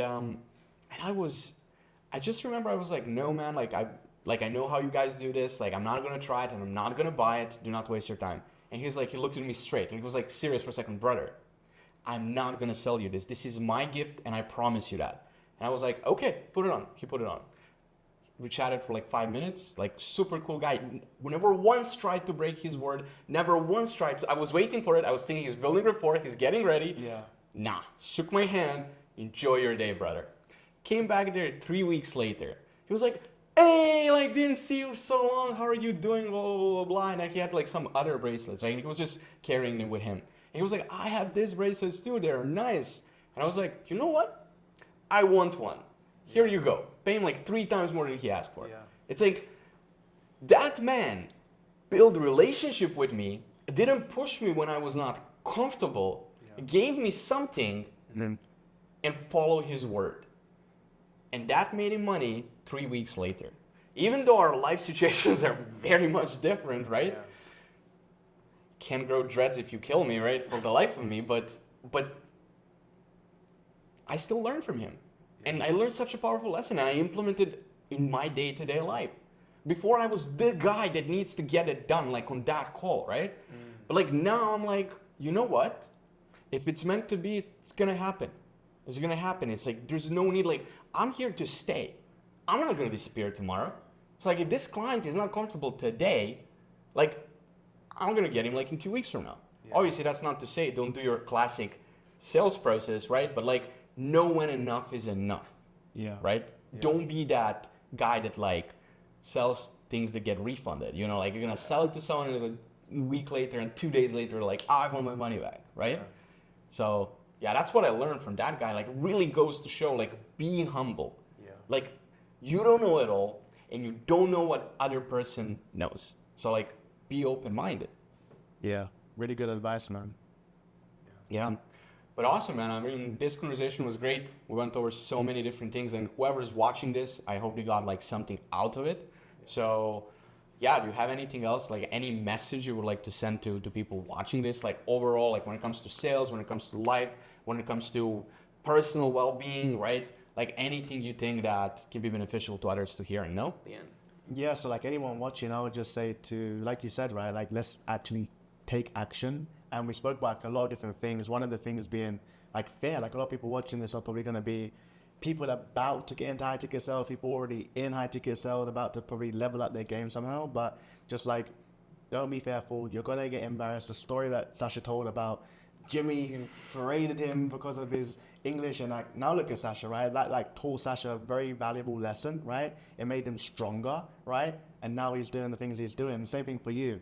Your first call might not be a good call, right? Maybe the second one might not be so good, right? But if you just focus on the positives and you take action, you're going to get there, because it's going to be a long journey. Like we all know that it's going to be like a very long journey that you're going to be on, and it's going to be tough, right? But then you can just shorten that whole period by like acting today, right? Get into that level, and when you get to that level, there's going to be a new devil, but you act again, and then whenever you're going to get fair, there's going to be fair every step of the way as you have to level up, but just don't dwell on it. act, and have like a circle around you of people that force you to act as well. So even my old personal training manager that told me like go and talk to that client helped me so much. Like if it wasn't for him, dude, I probably would have just like stayed in the gym, just like waiting for them to come to me. But having like people around you that push you as well, are like so important. So what I'll say is have killers around you, people that push you all the time. Take action, don't be fearful, but understand as well that being fearful is actually kind of normal, right? But you have to act in despite of the fear, and eventually it's gonna go, man. It's gonna go until you reach that next level, but then you've dealt with it like a million times over, and because of that, you're gonna be good and you're gonna excel regardless, you know? So that'll be my message.